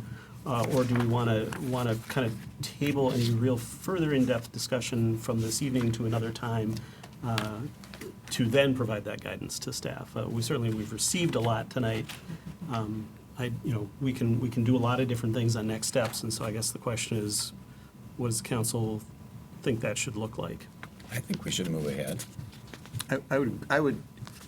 I read some of the ordinance, but obviously not the part about the plastic utensils. And I did read that. Thank you. I noticed you noted that. I'm like, oh, I missed that. I pointed that out. But I think we have something fairly robust, something that's been worked through by other cities in practical things. So I think taking maybe some of this feedback and thinking about a timeline, if people agree with the timeline I threw out, that we can come back soon and move forward with an actual ordinance. Try to bring back an ordinance before the end of this year so that we have the 1 year Yes. implementation time? I mean, yes. That's Great. okay. That's what I was trying to get us feel for. Yep. Because Next if it month. was something different, I wanted to understand that. Councilman Schroeder. For me, I want to make sure, though, the education piece is there. Having an ordinance is one thing, but I would want to make sure that we have a system, or I'd like to hear more about how are we going to get hit, because if you look at this, you see, the survey was just in English and it was online, and so how are we going to reach these other people? How are we going to educate to get people ready? I guess I'd really like to see that as the, prequel to making sure that, as we're putting this ordinance in place, that we know we have a plan how that's going to happen. Because I think that, to me, is going to be the key piece. It's kind of like, again, collaborative, so, and if people aren't part of the process, then it's not collaborative. So we need to figure out a way, and it's the businesses, but we also want to make sure that we know how to roll out the education for the consumers too. So, I mean, that's a piece that I'd really like to make sure we see. So it sounds like maybe two parallel paths is one towards bringing the ordinance back for our adoption or consideration, and the second is an implementation plan that goes hand in hand with that, so we can talk about what we're going to do during that 12-month period and be fairly specific about several aspects that were brought up by Councilmember Schroeder and others of us this evening. Does that make sense? That's what I would Councilman agree Groff? with, because I see them, it's very important that Councilmember Schroeder to have that, but I don't see that as being in the ordinance. The educational part will be a Right. separate issue, Yeah, and it's we the need to address prequel. that. Yes. But having a plan is the Yes. important part of it. I would suggest that we bring it back same time, both Right. the Yes. education plan and the ordinance, so Right. you can consider Yes. that and, same. Yeah. And I think you can call it an implementation plan, because there's also going to have to be the discussion about how do we enforce it, who does the work, how are we paying for it, and all these types of things too. So there's that piece of it as well as the education side of it. And I'd also like to know, sorry, No. didn't get No, recognized. that's right. I'd also like to know what the enforcement looks like. If, is it, the plan goes into effect January 1st, 2026, but then they have, a 6-month grace period before there's an enforcement. Or we don't know what will happen with Ramsey County, so we would revisit it at that time. But knowing that it's coming in, does that afford some of these businesses an opportunity to start obtaining different materials from their national vendors or, from the national hotel chain or whatever? I mean, maybe it opens some doors that people haven't had access to, but I want to make sure that it's not just about punitive. I really think our goal isn't about trying to recoup some amount of funding, but to really make sure that we're holding people accountable and we provide them adequate opportunities to do the right thing. And that's why I was recommending a full 12-month Yeah. rollout period, really to really take a lot of time to reach those businesses in earnest. So as I understand it, if it goes into effect on January 1, 2026, that's when people have to have their plans in place and theoretically have their products in use. As to exactly when the enforcement happens after that, I think with 180 businesses, it's not going to happen in the blink of an eye anyway. There's going to be a time frame to do that. And then I think the other piece of it that probably needs to be looked at is, how do we do that enforcement? And, is that 60-day period the right 60, and what is the structure of how we deal with minor infractions versus wholesale ignorance of what we want and things like that. So that's what I'm envisioning part of the plan would be, that we'd be considering at the same time as the ordinance. But the plan would be, from what I understand from Councilman Ratton, that January 1st, 2026 is the date that it is effective for our businesses, and they have the year to do that. And I imagine if we put this in place and we get to a point next year and we realize it's not going to work, either we can't get enforcement in place or businesses can't get, their stuff in place, we could always change that effectiveness date through an ordinance change. Yeah. Councilmember Eppen. I would agree with everything you just said, Mayor. And, if we want to talk about enforcement, sending Noelle in, she's pretty mean and tough. And, I mean, I think she's going to approach very thoughtfully, or Really? whoever is going to be very thoughtful in how we address this, so. It's just all about relationship building, and that's I've already been working with some restaurants and meeting with them one-on-one to talk through some of what they're seeing, what their products are what they're already using, what they would need to do to kind of bring themselves into enforcement. And for purposes of argument, I know Edina enacted their ordinance, I think in 2021, and then or 2022, and then the year later. So it was in place, and then they started enforcement a year later. So that's kind of where that 12-month was inspired from. So. Well, and I can imagine that may be part of implementation to say, hey, we'll have a temporary committee of some of our local restaurants to help advise the process or something like that too. So, Absolutely. all right. Well, I think we got a good set of ideas and plans together and a good basis for an ordinance. And I did provide staff some feedback on the specific potential for a loophole for caterers. So I appreciate that they worked with the attorney to come up with some possibilities there, which can be part of what we talk about at the next time. Thank All you right. very much. I appreciate the time. Thanks, everyone, for all the work on this, So, and including the Public Works, Environment, and Transportation Commission. absolutely. They've been great. Right, we are a little bit behind, but hopefully we can catch up here a little bit. The next item under business items is item 7B, which is to consider authorizing staff to begin a vacation process for excess right-of-way along the north side of South McCarran's Boulevard. And we have our Public Works Director and City Engineer Jesse Freihammer with us this evening to initiate this. Thank you, Mayor and Council. So we've been, over the last 2 years, we've presented numerous vacations of areas. One area we did not have, but we've had numerous issues or concerns that have been brought up that we thought we should bring back to you guys is South McCarran's Boulevard. This is a very unique right-of-way. We're looking to potentially vacate some of the excess right-of-way we have from Roseville Avenue all the way over to roughly Galtier Street. We're only looking to do the north side, not the south side. The north side is the side we have more issues on. But like I had mentioned, this is a very unique right-of-way. It varies in width, but in some cases it's 99 feet wide, which is very excessive. The typical city right-of-way is 60 or 66 feet, depending if it was a county road or a city, how we acquired it. And then in 2021, with the Enclave development plat, which is just to the east of Galtier, we did vacate excess right-of-way on the south side there, and we retained 33 feet from the center of the existing roadway, which is kind of what we're leaning on keeping if we move forward with this process. One of the other reasons for the need, the excess right-of-way does cause ownership issues with residents. Ownership on boulevards is already confusing to residents, and when we have 40 feet, they don't think they have that. So people put stuff in, it's hard to enforce. There's a lot of existing encroachments. So it's already out there that it's a problem, and once one person has a fence or a retaining wall or other stuff, it builds on each other. And then the city, the biggest need, or the biggest reason we're looking to vacate it, the city has no need for this much right-of-way. It is not needed for any public purpose. In general, 33 feet would meet the needs of the city. For most areas, this would keep about 6 feet behind the existing pathway that is located on the entire north side, so that should cover us. And then we would work, if this moves forward, we would work with our surveyor and staff to confirm that if we need to make any adjustments, maybe we need 40 feet because of some oddball thing, but that's kind of it. So just real quick, I just wanted to just show a couple highlights since I did have a few questions. So the area kind of hatched in red is kind of what would be vacated back to residents, and this was assuming that the 33 feet would stay. So this is near 451 South McCarran's. So this varies. This is probably like 10 to 16 feet. 363 McCarran's, same thing. It starts in the west, about 10 feet would go back, but you get all the way to the east side of the property, and you're probably at 25, 30 feet.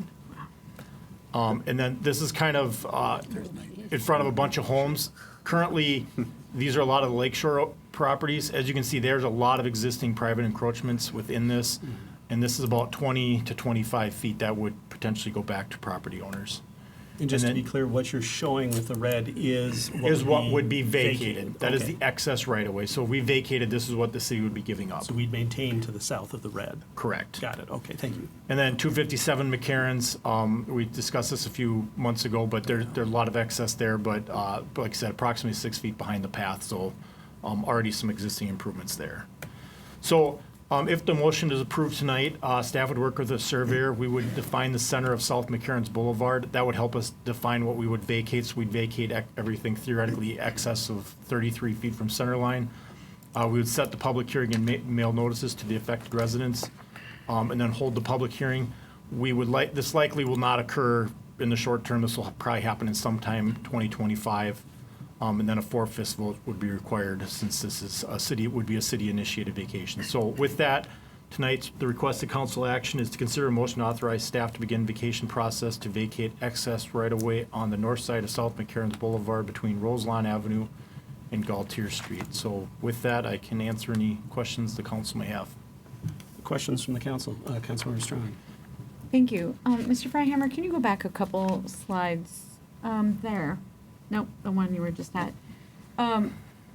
If we were to return the right-of-way, which some people have already sought to return, would those properties or pieces of land that are on the lakeside be available to be sold individually? I know one of them is currently for sale, just the lake access. Oh, yeah. Those are currently individually platted lots. This would just make those lots larger. Okay, Went to- so they are not, They're already owned by property owners. okay, they're not assumed through from 330 to across the street? Nope, they're individual. I think some of those are individual lot IDs. Some of them are through, though.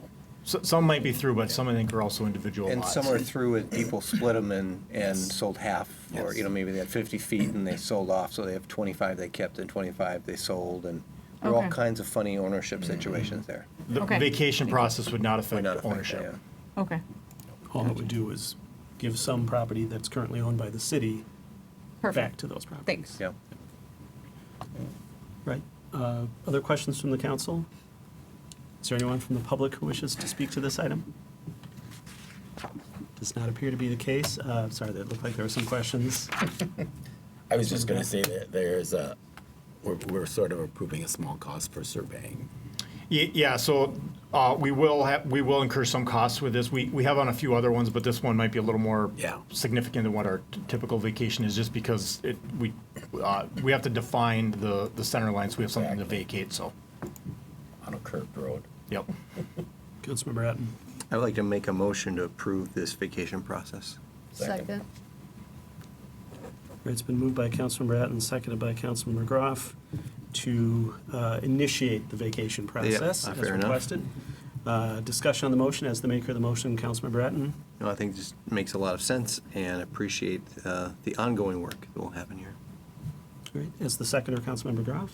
Yeah, I think this makes a lot of sense. As you said, Mr. Verhammer, the goal of the city is not to own property that we do not really have an intended use for, and it should go back to the owners. Other discussion on the motion? Councilmember Schroeder. I know we've been cleaning up this all over the city, so I see this as just another piece of doing this. So I think it's a good idea that we continue to get this cleaned up, so thank you. Great. Any other discussion on the motion? The only thing I would observe is I think in some rough calculations using satellite imagery, which is now as accurate, it appears that a couple of properties along that stretch who are currently not in conformance with our setback requirements for the homes themselves would come close to, if not into compliance with Yeah. that through this action, which is not a bad thing to do either. So Right. all in all, a good effort. So we've got the motion before us once again to authorize staff to begin the process to vacate the various properties, various rights-of-way here or easements on this section of South McCarran's as outlined.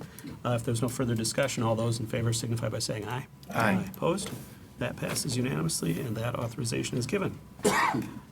That brings us to our next item under business items, which is item 7C, which is to consider entering into a public professional services agreement with Inspiring Site for strategic planning services.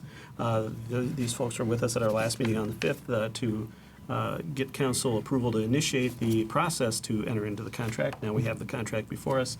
I'll turn it over to Mr. Trudgeon to introduce the proposed contract and any other items related to it as to strategic planning. Thank you, Mr. Mayor. As you mentioned, we did talk about this at our last meeting, and the council did direct staff to bring forward a professional services agreement with Inspiring Site to conduct a strategic planning process. And in the intervening time, Assistant City Manager Olson and myself met with the consultant to just go over the scope. I would note that the only scope change from the original proposal, the additional $375 to allow for the consultant to reach out to a newly elected council member during the process to provide some background, get some feedback. So the base cost of this would be $28,875. Also on the 5th, we talked about probably a need to have an optional session for implementation. Once the plan is approved, there's a small chance we could maybe get there in 4 strategic planning sessions, but you want to provide the flexibility. So I'm asking the council to approve the professional service agreement for a cost to not exceed $33,175. That adds $4,300 to that base bid, just in case we do need to use that. So the agreement is in the packet, and we're asking for your approval. Secondarily, and perhaps more importantly for tonight, is we need to talk through some dates.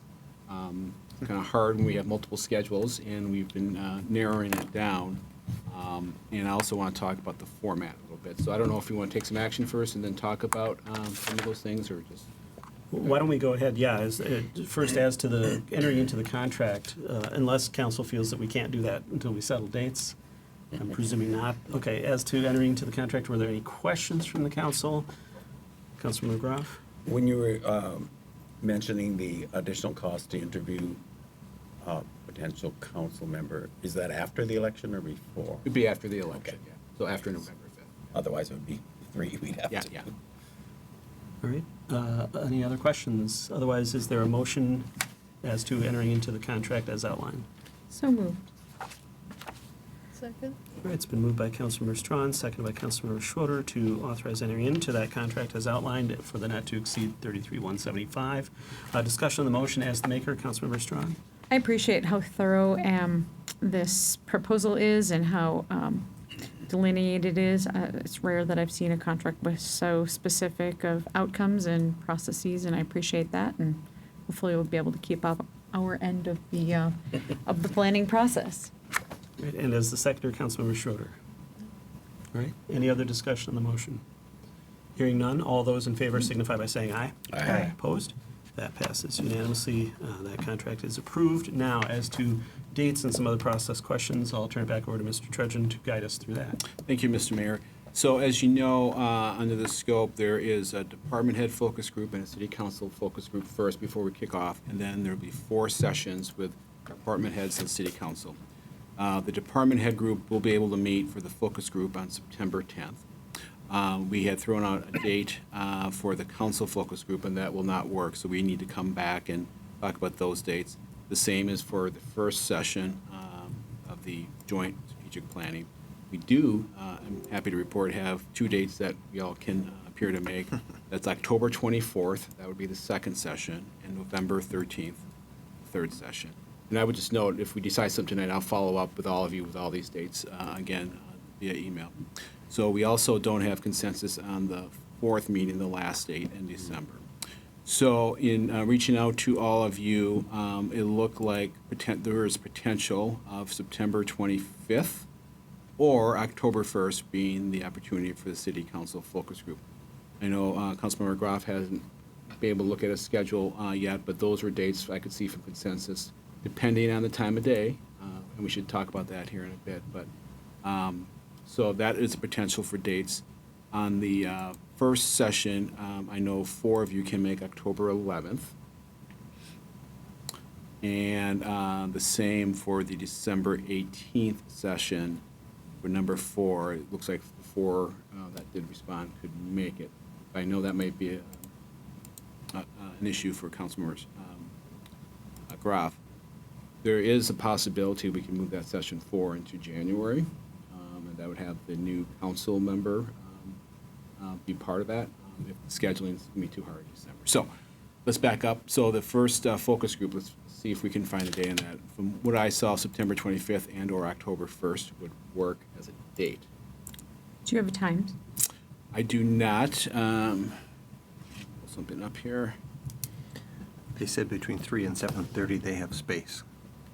Yeah, so the consultant said between 3 and 7. So it'd be kind of late afternoon into early evening. That works for me. I could do that.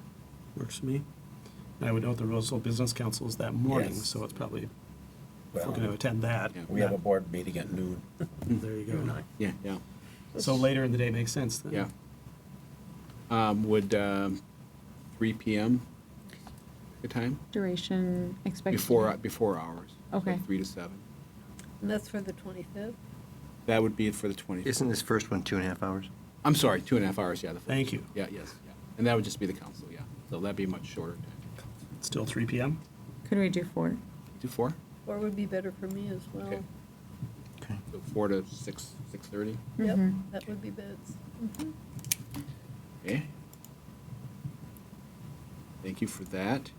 So now we need to talk about the first session. And if we don't want to use October 1st, because that's a pretty quick turnaround, looks like October 11th, I think, once again, depending on the timing. would be the date that most of you appeared to make.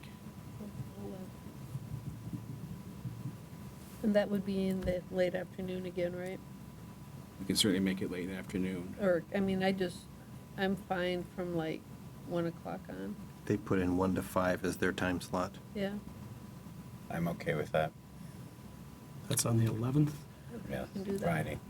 I think that was Yeah. fine with me. I Everybody think- else can do I that? think that can work. October 11th, 1 to 5. Okay? That's a Friday, all right? Yes. Yeah, we'll be motivated to be done. It'd be pretty fun.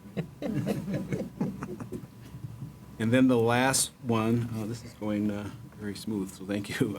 The December date, the last session we had chosen in December, with probably the goal to kind of have it wrapped up with this council by the end of the year, knowing that it will lead into next year for implementation.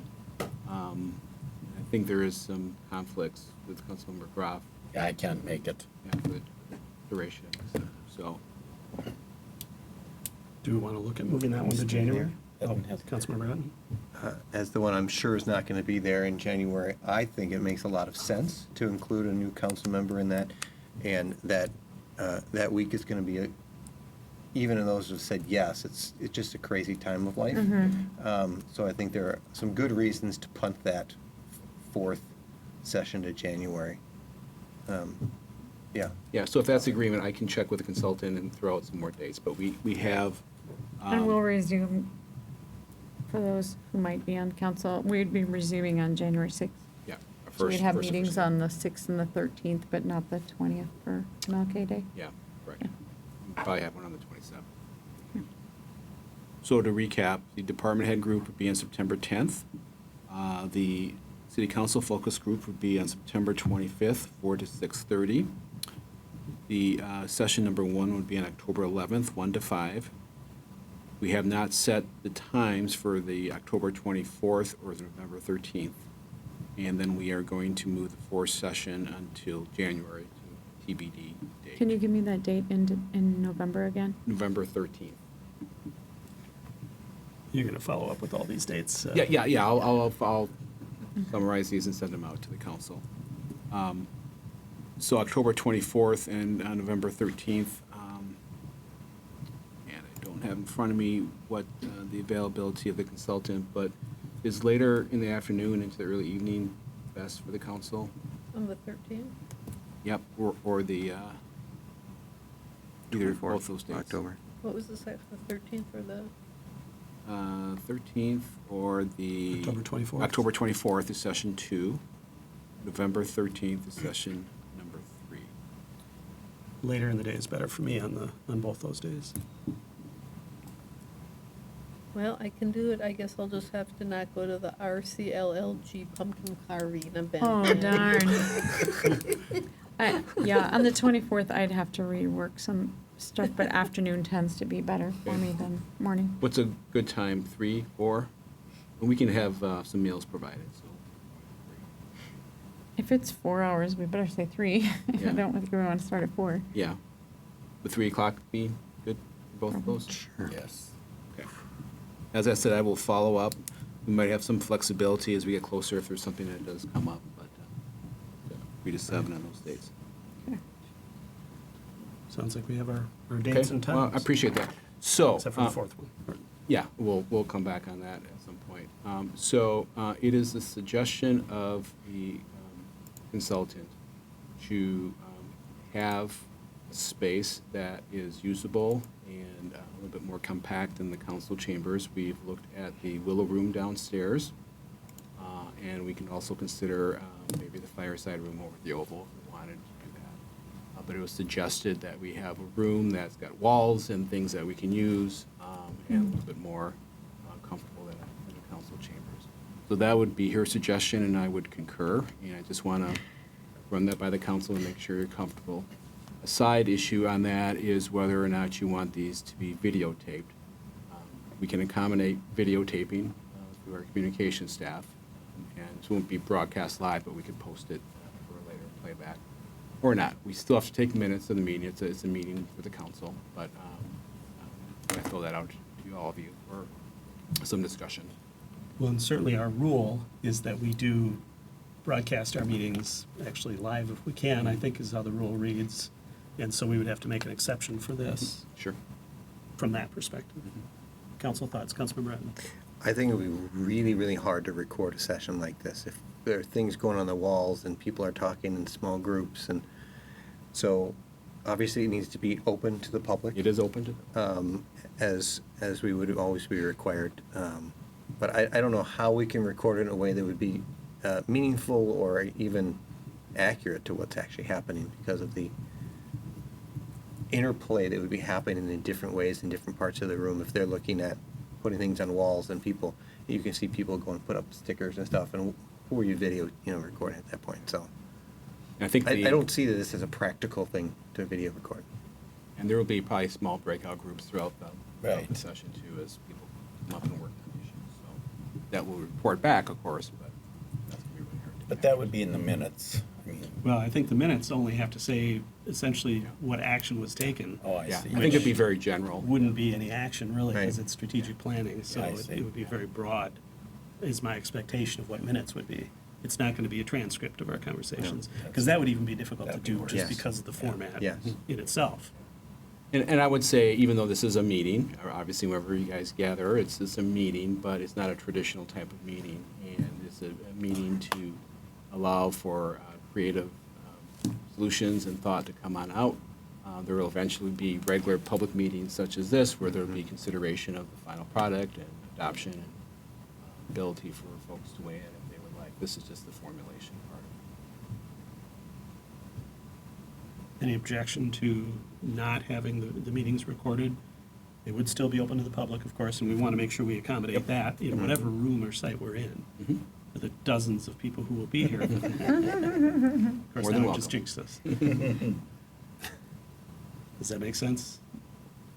Right? Doesn't seem to be any objection from the council to not record these, Okay.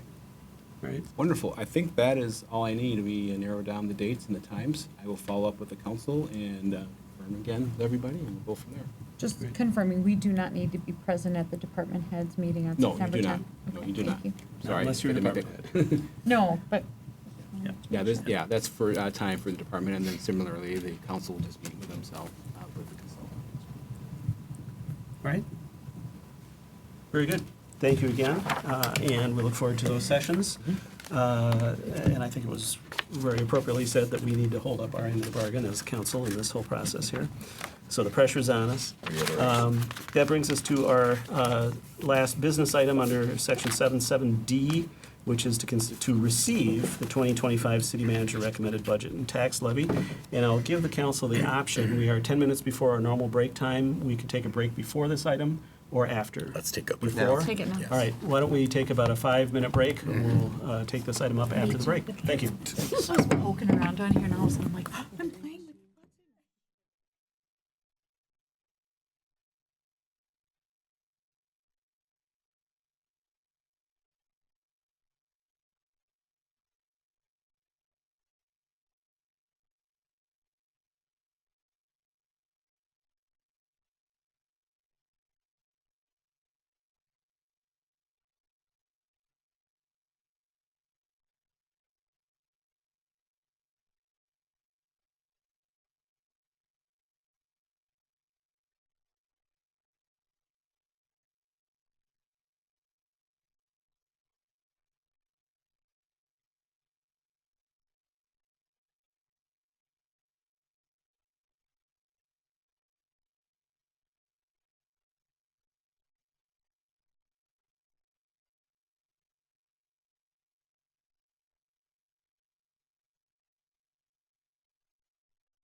had more questions on the budget. We're back from a short break here and ready to continue with our meeting. And we are once again on item 7D under business items, which is to receive the 2025 city manager recommended budget and tax levy. And correspondingly for this item, I will turn it over to the city manager to make the presentation.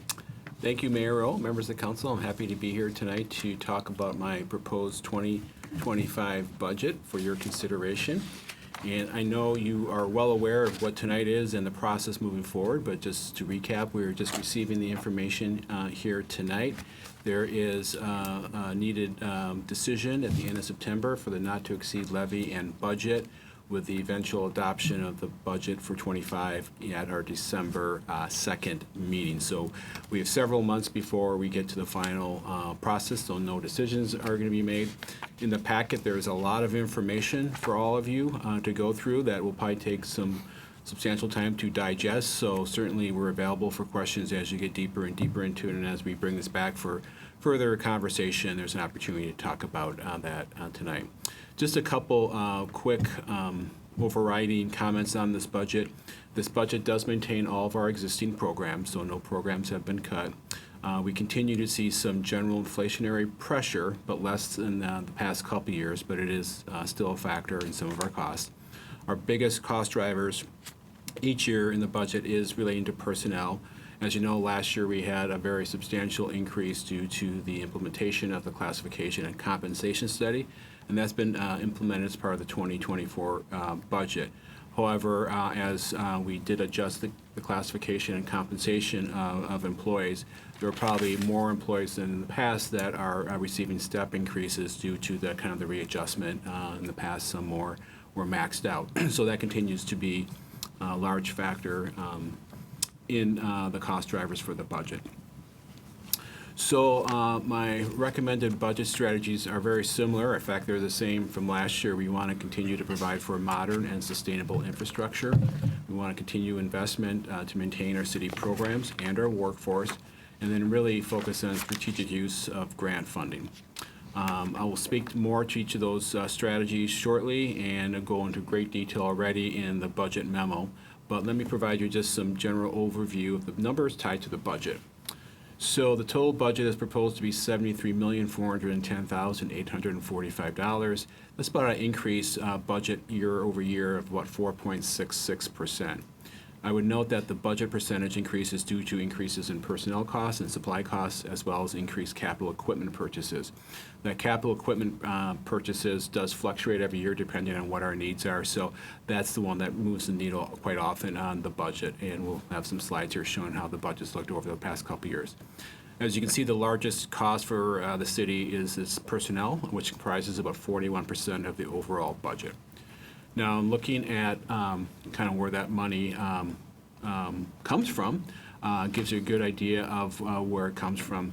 The table at the top of the slide shows a breakdown on how city funds are spent. Our biggest expenditures, I'm sorry, these are revenues. I got my wrong notes there. Comes from property taxes, but we do have significant program revenue, primarily for the utilities, the water, sewer, and storm. Those are the fees that are charged.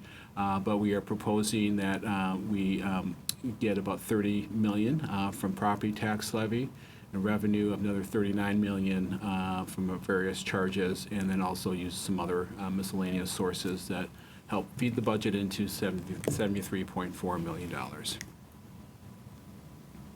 think I skipped a slide. No, I did not. Okay, my apologies. So the budget here, this is how it's looked over the years from 2021 when it was 63.2 to 73.4. As you know, the budget does fluctuate each year due to rising costs as well as capital expenditures. The budget itself shows the levy total amount, and that goes from $23 million, almost $24 million in 2021 to $30.2 million. That's about an increase of $1.4 million in the overall levy from last year. As you look at the percentage increase on the levy increase, we fluctuated from 4.67 to 8.99% last year. I am proposing to have a levy increase as part of this budget of 5.17%. The next slide will show kind of a high overview of some parts of the budget here. You can see where the budget is being put to use. Police at $13 million, fire at 6.1, Parks and Rec at 10.6, Public Works and Facilities at $10 million, kind of the general government, the 5.1. Biggest expenditure by far is the water, storm, and sewer, part of the budget of $20 million.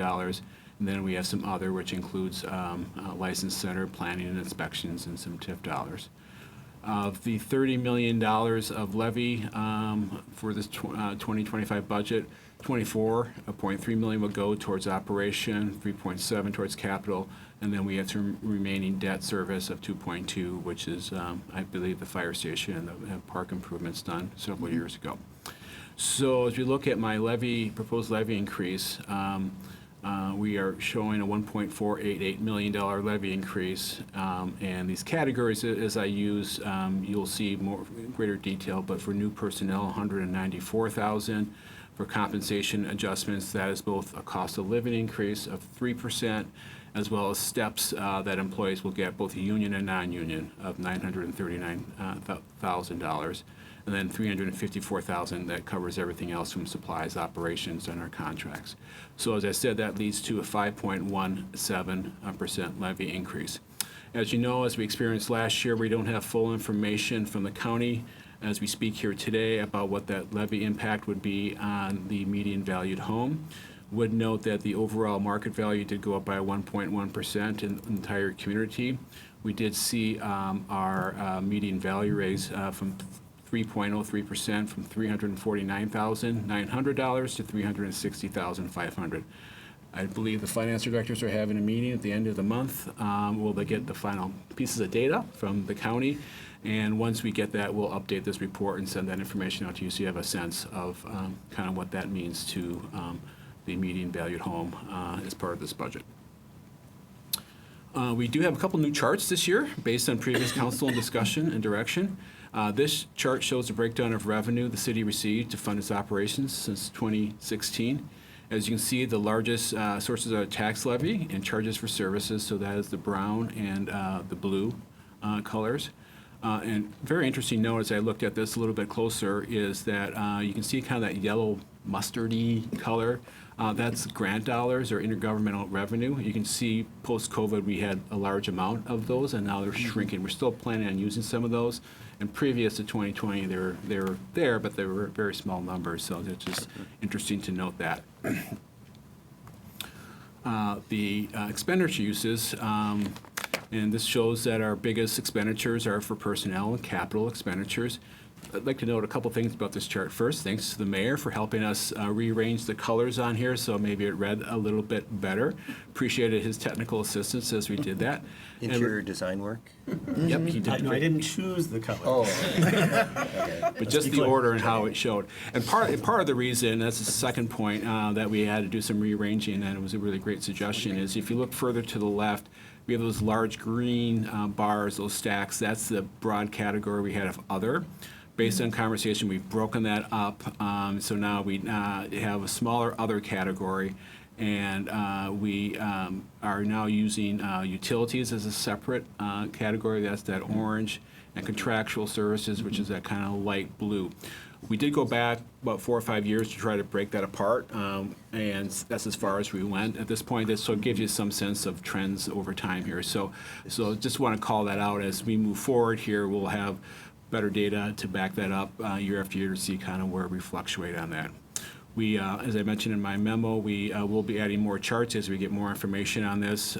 We want to make sure that we can adequately produce the charts and they are meaningful. So as we go along, if you have suggestions on them, please feel free, and we can continue to work on them in future years as well.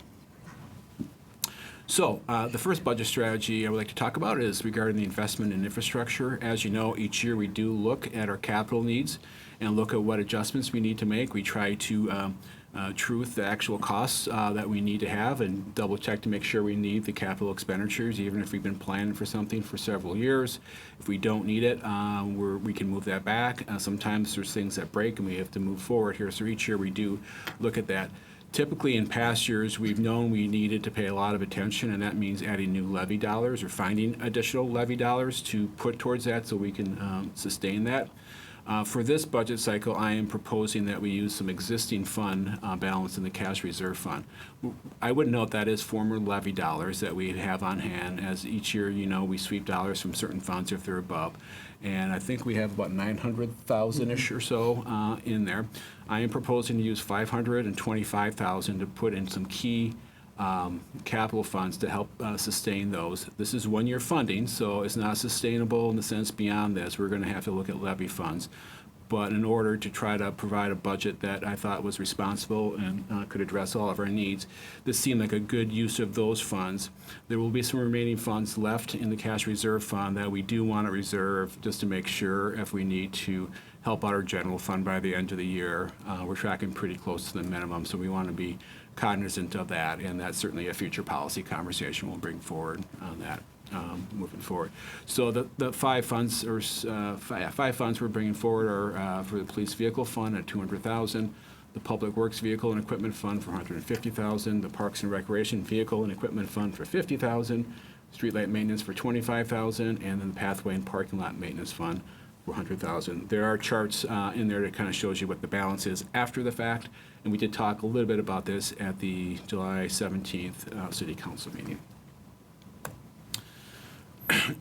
So this has got a lot of information. We go into detail in my memo about all these different positions and these costs. And there's a lot of information on here, so I'll just try to be very general and certainly be happy to answer any questions on this. So this really shows you where the impact to the levy comes from. All $1.488 million is shown on the sheet as far as the cost. So this covers reclassification of personnel, new personnel, compensation adjustments, as well as increased costs for supplies, operations, and contracts. Under the reclassification of employees, we have a part-time forester going to full-time using park maintenance fund remaining funds, increasing three-quarter positions in the license and passport center to full-time and adding one more three-quarter time position to the passport side.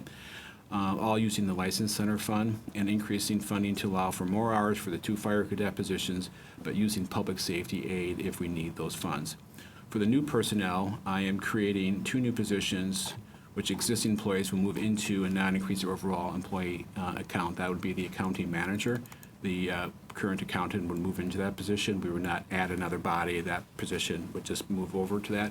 And similarly for the recreation manager, the recreation supervisor for the golf course, we retitled to the recreation manager and have a little bit more oversight as I described. So that's not adding another body, that's moving that existing position into that.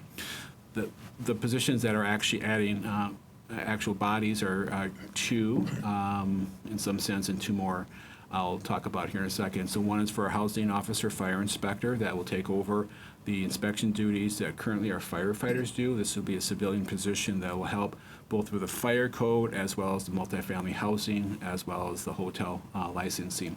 That is fully funded through the use of a levy increase. We also are proposing to increase our leadership staff in the police department by adding 1 new lieutenant that we probably want to start calling a commander position to be similar to other agencies. This person would oversee a lot of the administrative duties, including the training, the recruitment, and compliance that is necessary for the police department to do. I'm proposing to us to be able to ease into that, to have half of that come from new levy dollars and the other half from public safety aid. 2 other positions that we have related to the police department are 2 mental health coordinators. As you know, we have 3 social workers that work for the police department. One is fully funded by Ramsey County. Second one is funded by ARPA dollars, the former COVID dollars. We also have from People's Inc. A 3rd social worker that's partially funded by People's Inc. as well as ARPA dollars. As we move forward into 2025, the contract with Ramsey County ends, the funding from Ramsey County ends, the ARPA funding ends as well. So we need to find some new strategies. I think we can all agree that the social workers are really integral to what we do now as a police department. So we are proposing to have 2 as city employees, going down from 3 to 2. and looking to fund that here initially with some remaining ARPA dollars, some opioid settlement dollars that we have, as well as public safety aid. We still have enough to make that happen.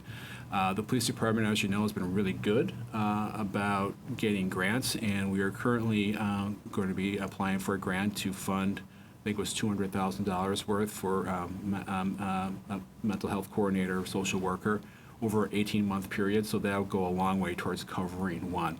We're really hopeful for that, and we've been really successful, but we can't count on that right now. So I did leave room in the budget that we can cover it other ways if that doesn't happen. Obviously, moving forward, we're going to have to find some other funding sources. We'll continue to look at grant funding, but also we'll probably have to consider levy funding. One thing I would mention, and thank you for Councilmember Etten for bringing this to my attention, we actually earlier this year agreed to have Roseville pay for 2 police officers. That was not part of the 24 budget. We've kind of incorporated that in the 24 budget, but technically there are new employees on the budget in 2025.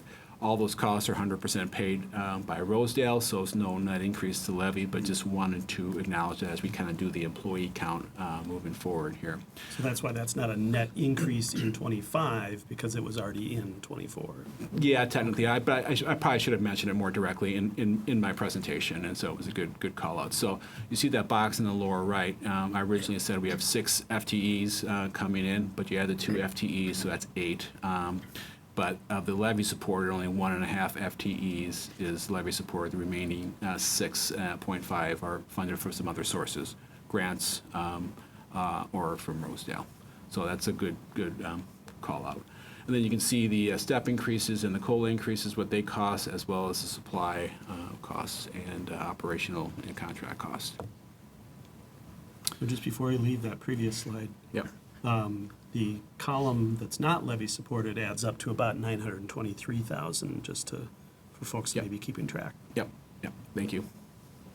And I would say each year, the use of grant funds is pretty unique. We've been doing this for the last 3 or 4 years because of the dollars available. I would say the compensation adjustments, we always have some of that being paid from non-levy sources from the utilities for the step increases in the COLA. So that's pretty normal, but the stuff above that is something that is not too normal and will cease at some point here. So we talked about this already a little bit, but as far as the use of grant funding, looking to use ARPA funds, we have about $18,000 left. This would go towards the mental health coordinator positions, the opioid settlement funds. We have probably over 100,000 right now. We've targeted 50,000 to use here, given the amount of work that they do with drug addiction, especially with opioids. It's real appropriate to use those dollars. And then the public safety aid total with the mental health coordinators, police department commander, and the fire department cadets add up to 328. We hope to lower that by getting some grants for the mental health coordinators, but we can demonstrate in this budget that we have the funding for those positions. And I would say, too, that we still have commitment to diversity positions available. We have never had a need to use them, which when we first created it, we thought we would, but given the churn in police and even fire to some extent, we haven't used that. We do anticipate at some point we will be using them. We hope to use them, but I feel given the short time frame that we'd probably need to use them, that we can find a way to fund those through either other salary savings from the departments and or from some general fund balances. We'll have to make that decision as we get a little closer to that being a reality.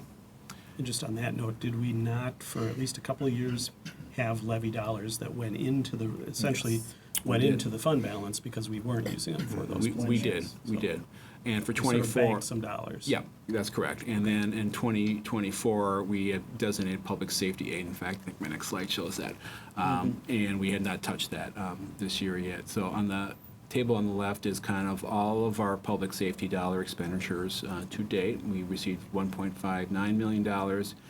And you can see after the 24 budget, we had $176,000 remaining.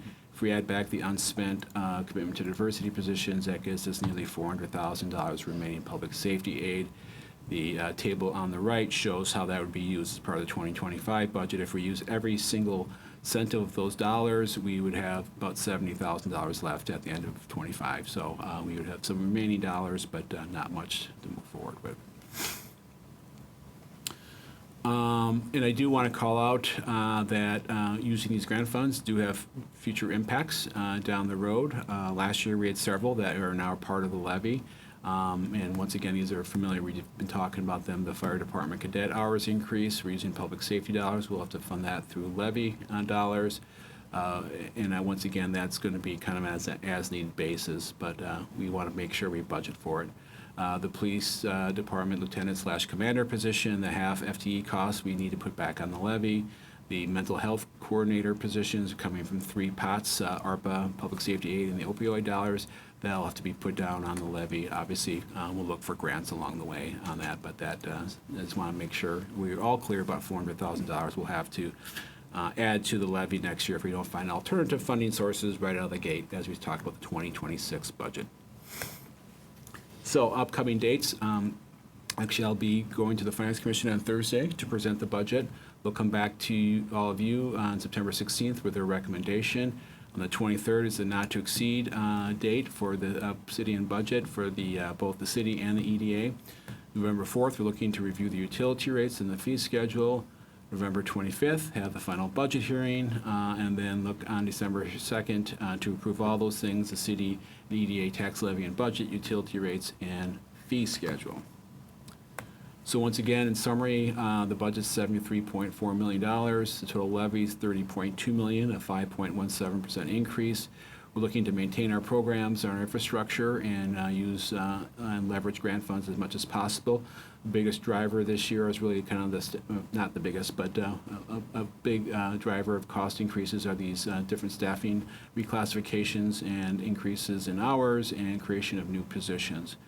So with that, that was really quick, I know, but there's a lot of information in the packet that we can certainly go back and highlight again, but I'd be happy to answer any questions. I would mention the department heads are all here, so if you have any particular questions about those positions, they're here to answer. The memos are in there. And I forgot to mention there was one position I did not add. That was a human resources manager position. Looking at that need is very much so, but just felt I couldn't fit that into the budget and provide you what I provided you tonight. So with that, I'll stop and be happy to answer any questions.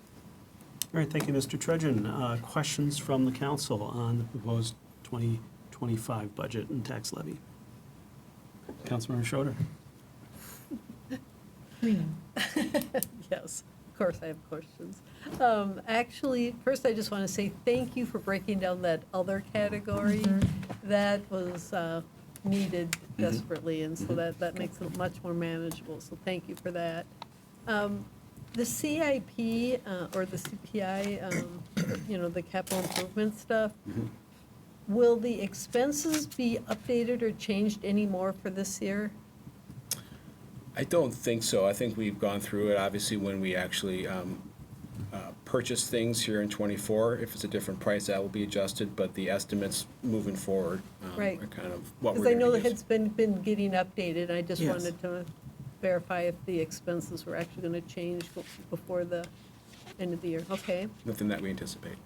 Good, and the only other thing I'd say in that, I know some of the money coming in isn't reflected also in the spreadsheets in here. I know there's, and we're being conservative with it, just, and it's more of and not so much a question, just a comment. For example, on the street replacement fund, the MSA revenue stops at 2028, and so it's all zeros going forward. But the odds are we probably would get something, we just don't know what We it don't know is. what that amount is, yeah. Right, So we'll yeah. get something in the future. Yeah. Right. But we also don't have the project costs in there going forward. But again, it's, I think, there's some of the dollars. So I guess my point being, anything after 2028, it's not real viable right now. As you look at the chart and Yes, things, so yeah, we need the to add chart. a lot more data in there, the revenue as well as the cost, yeah. Yeah, so that's, so I just Yeah, wanted to yep. point that out, that particular chart, you don't want to go too far with there at this point. And then The employees for the License Center, my understanding is they will also be creating more revenue as well. So- Correct. So what's nice about that is that that's not only an additional expense, but it'll bring in more revenue to the city. Yeah, certainly, as we have more hours to process our applications, we've been able to create another lane in the Passport Center to have more throughput. Those Passport staff also do commercial driver's license, tabs. Dealership, I'm sorry. And that's kind of the back office thing, so, and having more people to do that, get through them quicker and get more processed, which bring in some great revenue. And Passports does bring in a significant amount of revenue as we capture our cost in that. So yeah, we know, we're pretty confident that we'll get at least $100,000 of additional revenue, and probably more than that, to more than cover the cost, but that's what we put in the budget. Excellent on that. And again, I had some other questions, but I had already talked to both of you earlier. They were just more technical things. So thank you both for spending time and answering those. So Thank that's you. what I had. All right, thank you. Other questions, Councilmember Straw? Yes, and I had mentioned this to you earlier today, asking about the HR manager, and you had included that. And just, I do know that there's a number of state programs, either slowly going into place or they're coming, coming soon, looming large. I just was wondering what the plan was for covering some of those things, especially given that part of our review of the city manager was requesting more assistance from the assistant city manager, and if the assistant city manager is having to do more compliance end of things, how would that aspect of things be covered?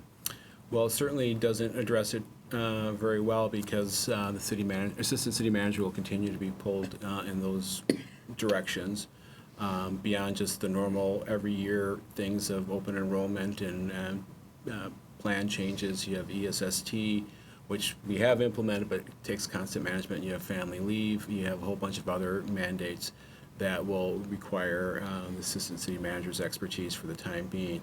I know we do need to head in that direction. I just couldn't find a room in the budget given everything else. Certainly, we can talk about adding that back in, what that impact would be. I don't have that in front of me. I think, I don't want to speak for the assistant city manager because she works extra hard to make sure everything is right on that, but relief is needed, and this is not sustainable for the long term. We try to use our existing staff as much as possible, try to streamline processes. We can certainly look at having some third parties come in and help us on some of those management and policy creations, but it comes down to sometimes just rolling up the sleeves and getting the work done on a day-to-day basis, and that does take away from some long-term plans. We're also seeing a significant, and this has been going on 3, 4, 5 years, churn in the workforce, which takes a lot of time to get people offloaded and then onboard people in, going through the recruitment process, and we try to streamline those, but every time we think we got a batch done, there's more that come. So the work is never ending. So it's certainly a great need, and I'd be happy to talk some more about that if that's something the council wants to entertain, but that's not part of my proposal at this point, given trying to fit what I think the community can afford in this budget. Thank you. I appreciate that, and I appreciate your consideration, but I just wanted to also make sure that we brought to the fore that that was our council expectation, that there'd be more input from the assistant city manager, who can only be 1 or 2 people at once, and not 5 or 4, so. Probably just one. Mostly just 1. And just to be clear, I think, what the objective in the city manager review process was to get the assistant city manager into more of the long-term strategic activities and things like that, not spending more time on HR, in case that wasn't completely clear from the back and forth here. Other questions or comments? Councilmember Groff. Reading through the information, thank you to the department heads for going through this twice, because as I understood, they had the original budget, and then you asked them to go back and refigure and really look, and they did find further savings, because obviously what all of us want are good value for the residents of Roseville, but we can't have our taxes going up higher and higher all the time. So just that comment, that I know you've worked very hard on this budget, and it shows. The other thing is the costs of employees. Obviously, the comp study showed that we needed to make adjustments, and those are showing up now, and that should be no surprise. But there are also costs when we don't have employee retention. So I think that it's money wisely spent. Sometimes it looks like a big chunk of the budget, but that's what really the services come from in our city, and that's what the residents have come to expect, and that's what we're all proud of here. So those are just a couple comments, and obviously this is just accepting it, and that's where I'm at with the presentation today. Thanks. Councilmember Atten.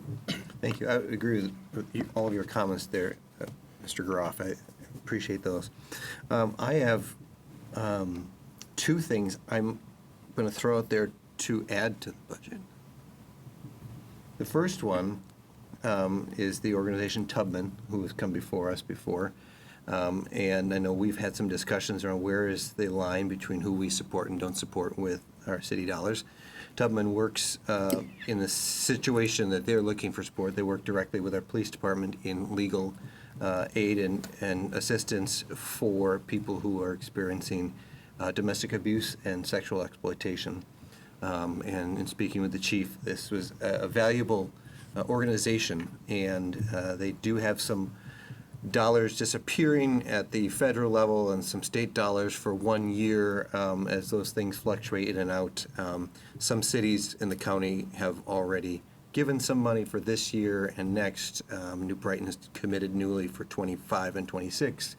Some other cities like Maplewood are considering this. I throw it out there. The legal aid part, this is not their total thing, but the legal aid provided to Roseville residents is targeted at $44,800. I don't think that we're prepared to add something like that much, but I think it would be worth a discussion as to whether something around $20,000 was put in the budget for a long-term consideration. So I think that's a policy discussion as much as a dollar discussion. But I think it's really important to look at. The county has chosen to not fund them. Ramsey County does not fund that at all, versus Hennepin and Washington County, who are also served by Tubman, who give significant dollars, six-figure dollars towards that. So somewhere someone's going to have to make that up, and it's a valuable service to people in some horrible situations. The second one is even more popular. Since I've been around, and that's a little while because I'm the senior council member, as some people like to point out, the council pay is not increased. And that assumes that people just have money then to run campaigns, to do life, to cover child care. They have a two-parent house like I did, and my wife covered all kinds of time and things like that. And I think that's an unfortunate thing to just bank on in the future if we want to continue to look at how our council is made up. In the classification and compensation study of our peers, we are second to last place for mayor, and we know we don't care about that. But we're in last place for the council members. Our neighbor Maplewood is more than double our salary, and I don't think they do more than double our work. So I think it's something that we should think about, whether it's a straight $1,000, whether it's let's start following the COLA of our city staff. But I think that needs to be put out there, that it can't really stay stagnant. Regrettably, I'm looking at like 17, 18 years at least that has been the exact same. And I think we need to consider how that could increase, even if it's, again, going on COLA versus a bigger jump. This is not Hennepin County, 47%. I think that's not a very good idea, but I think there should be something in there that moves this forward. Councilmember Strawn. I'd like to add to that. I have been working to convince a person to consider running for a place on our council who would be fabulous, and we all know this person and just saw this person the other day. But in her wildest dreams, she can't imagine putting her time toward this with 2 young children and a business and everything else at the price. So she's like, well, I guess I just have to aspire to a higher office where I could maybe have a livable wage. And so I get that nobody's going to get rich off of this job, but it's really cutting out on people who, someone phenomenal. I mean, I don't think any one of us would have qualms about putting this person forward and thinking they would do a fabulous job for the city. But it is cutting down on young families and other people who have to deal with childcare and other things like that, and say, and the cost of it's not cheap to run a campaign, and, so all those things too, you have to figure all that in. But I would not have considered it, but I also didn't look to see that we were last place. But I do know that that has been things that other people have said when I've spoken to them to try to convince them to run. All right. And just to be clear, when you talked about the peer cities, the same cities that we look at in our staff compensation. Yes, the are cities that we cities looked that at as you part looked of at. that process last year. And because we didn't do anything analyzing the council salary as part of the compensation study. That was just, I believe, research as to the same cities and what their council salaries are. Yeah, and Councilman Renton and I had a conversation a while back on this, and at the time, I had seen some information come from the city of Richfield, who had been doing some research on the same thing here. So I'm not sure it's a match to match necessarily. I'd have to go back and look at all the cities again, but the outcome is, as Councilman Renton described, we were at the bottom for council pay. In whatever From list those it was. cities, yeah, Right. those comparison cities, yeah. Right. No, I just wanted to clarify that for the public and understand that for us as well. And I also just did want to clarify on Councilmember Schroeder's earlier comments about looking at the charts and graphs it was on the capital fund and specifically the MSA road fund. Right. Municipal State Aid Road Fund. Mostly for the purpose of the minutes people that will be writing this up later, just to clarify that point. Other thoughts or information or requests from the council? All right. The one thing I did want to note, and I had a brief conversation with Pat about this earlier today, or electronic conversation, was that I know in our earlier discussion this year about documentation and things like that, one of the things we talked about was sort of the way that some of this information that's in the packet is organized, sort of top level, then by fund, and sort of down from there, and linking it together more.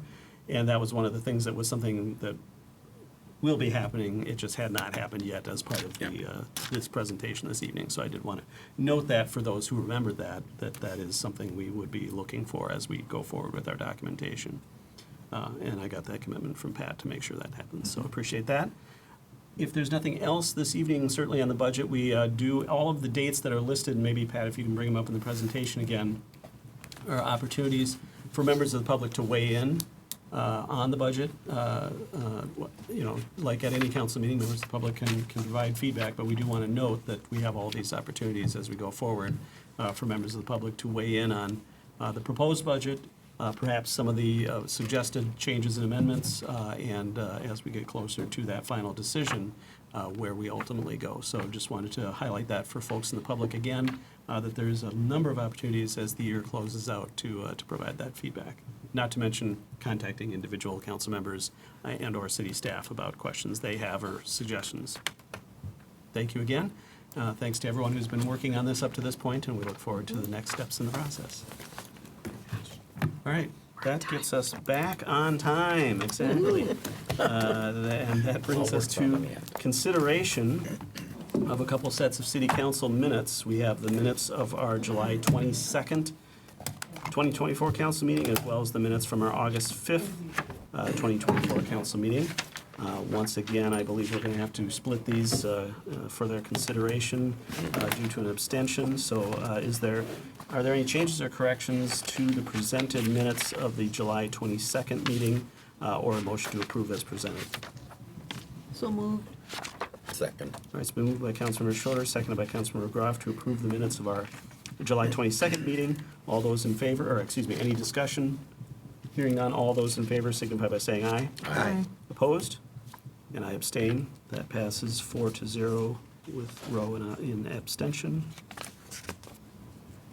Then we have our minutes from the August 5th council meeting. Are there any further changes or corrections, or a motion to approve as presented? Mayor, that thing we just did, we talked about the roll call, and it says, doesn't mention that you were missing. Doesn't mention you were there, but doesn't mention that you were missing. Where? On the July 24th? On the 22nd. So I'm not listed in the Nays. attendees. And you're not listed in the nays. So you were eliminated. Are you I don't know if talking it's about important. I just, So The August 5th minutes? So typically, at the top, we say so-and-so was absent. We don't record their vote saying that they're absent for each vote. That's what we've done in the past. So at the top, where it says roll call. yeah, under the roll call. Yeah, it So doesn't show it. Yeah, that's where it lines probably should 19 be, to yeah. 21. Should just be added there. It just says acting Mayor Groff, Yeah. but there So doesn't should say it anything say- about Absent Mayor Rowe, it should say that. Yeah. Yeah. You're right. You're talking about in terms of the roll call at the start of the meeting, In Yes, line 21. yes. listing the absent person. Yes. Is there any objection to making that change and adjustment to the minutes of the 22nd meeting? No. Hearing no objections, that's the direction to staff. Yep. Then we do Sorry have, about that. once again, the meeting of August, the minutes of our August 5th, 2024 meeting. Are there any changes or corrections to those minutes? Or a motion to approve as presented? So moved. Second. All right, it's been moved by Councilmember Ratten, seconded by Councilmember Groff to approve the August 5th meeting minutes as presented. Any discussion on that motion? Hearing none, all those in favor signify by saying aye. Aye. Opposed? That passes unanimously. Those minutes are approved. That then brings us to the consent agenda. Mr. Trudgeon, can you give us an outline of the 5 items on the consent agenda? Thank you. Yes, Mayor, fairly short consent agenda items. Item 10A approves payments in the amount of $3,157,032.30. Item 10B approves massage therapy establishment for AA Hastings LLC to be located at 696 County Road B. The applicant has passed a background check, but given the circumstances surrounding the previous massage therapy establishment at this location, a condition has been placed on the license issuance that the previous owner and applicant cannot be part of any part of that business. Item 10C approves the purchase of new LED lighting inside the ice arena and LED lighting for the parking lots around the skating center. Item 10D approves an agreement to contract with Reach for Resources to provide inclusion support to the Roseville Park and Recreation Department for inclusion into our recreational programs. We've been working with them for that past couple years and have really made a meaningful impact to participants. Item 10E then finally authorizes the issuance of a conditional use for outdoor storage of fleet vehicles at 2277 Highway 36. The Planning Commission did review this request at its August 7th meeting and recommended approval on a 7-0 vote. And that is the consent agenda. All right, thank you, Mr. Trudgeon. Are there questions on the consent agenda or a motion to approve as presented? So moved. Second. It's been moved by Councilmember Schroeder, seconded by Councilmember Strawn to approve the consent items as presented. All those in favor, any discussion on that motion? Hearing none, all those in favor signify by saying aye. Aye. Opposed? That passes unanimously. Those items are approved. That brings us then to future agenda review. Mr. Trudgeon, are you prepared to provide those, a review of the future agenda for us this evening? Yep. Sorry, I've got my mouse down there. There we go. All right.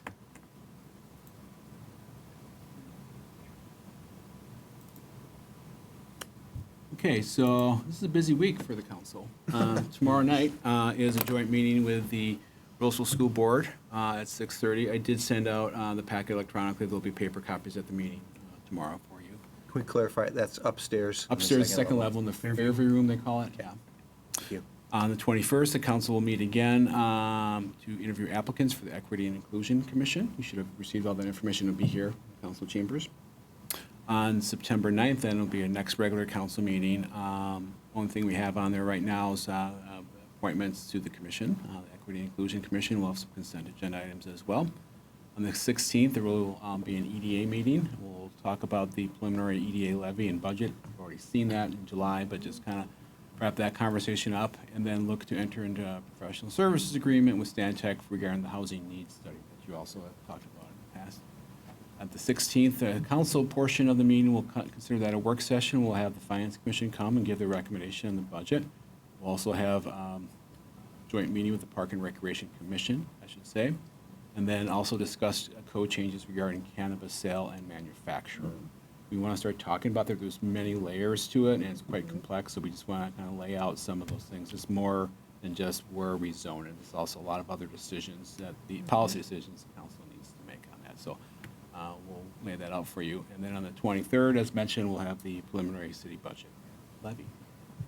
All right, thank you, Mr. Trudgeon. Are there questions on the future agenda? Are there any announcements by council members or items requested for future council meeting agendas? Councilmember Strawn.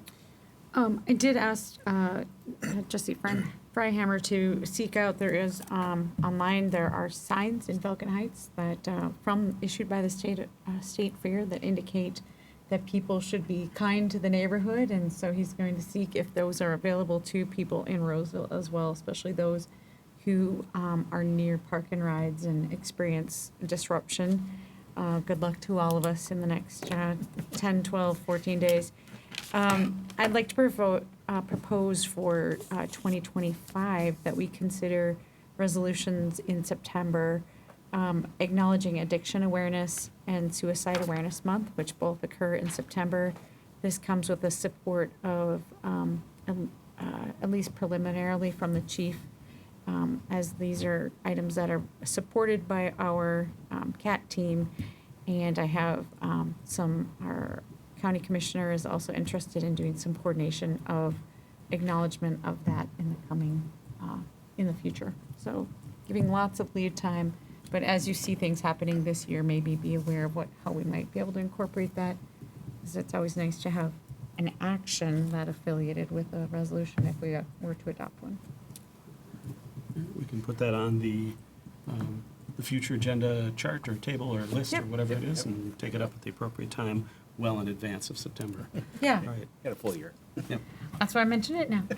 Wonderful. Councilman McGraw. Just to comment on Saturday's event at Rice Larpenter was really well attended. I thought a very fun event for the community, and it was fun to see.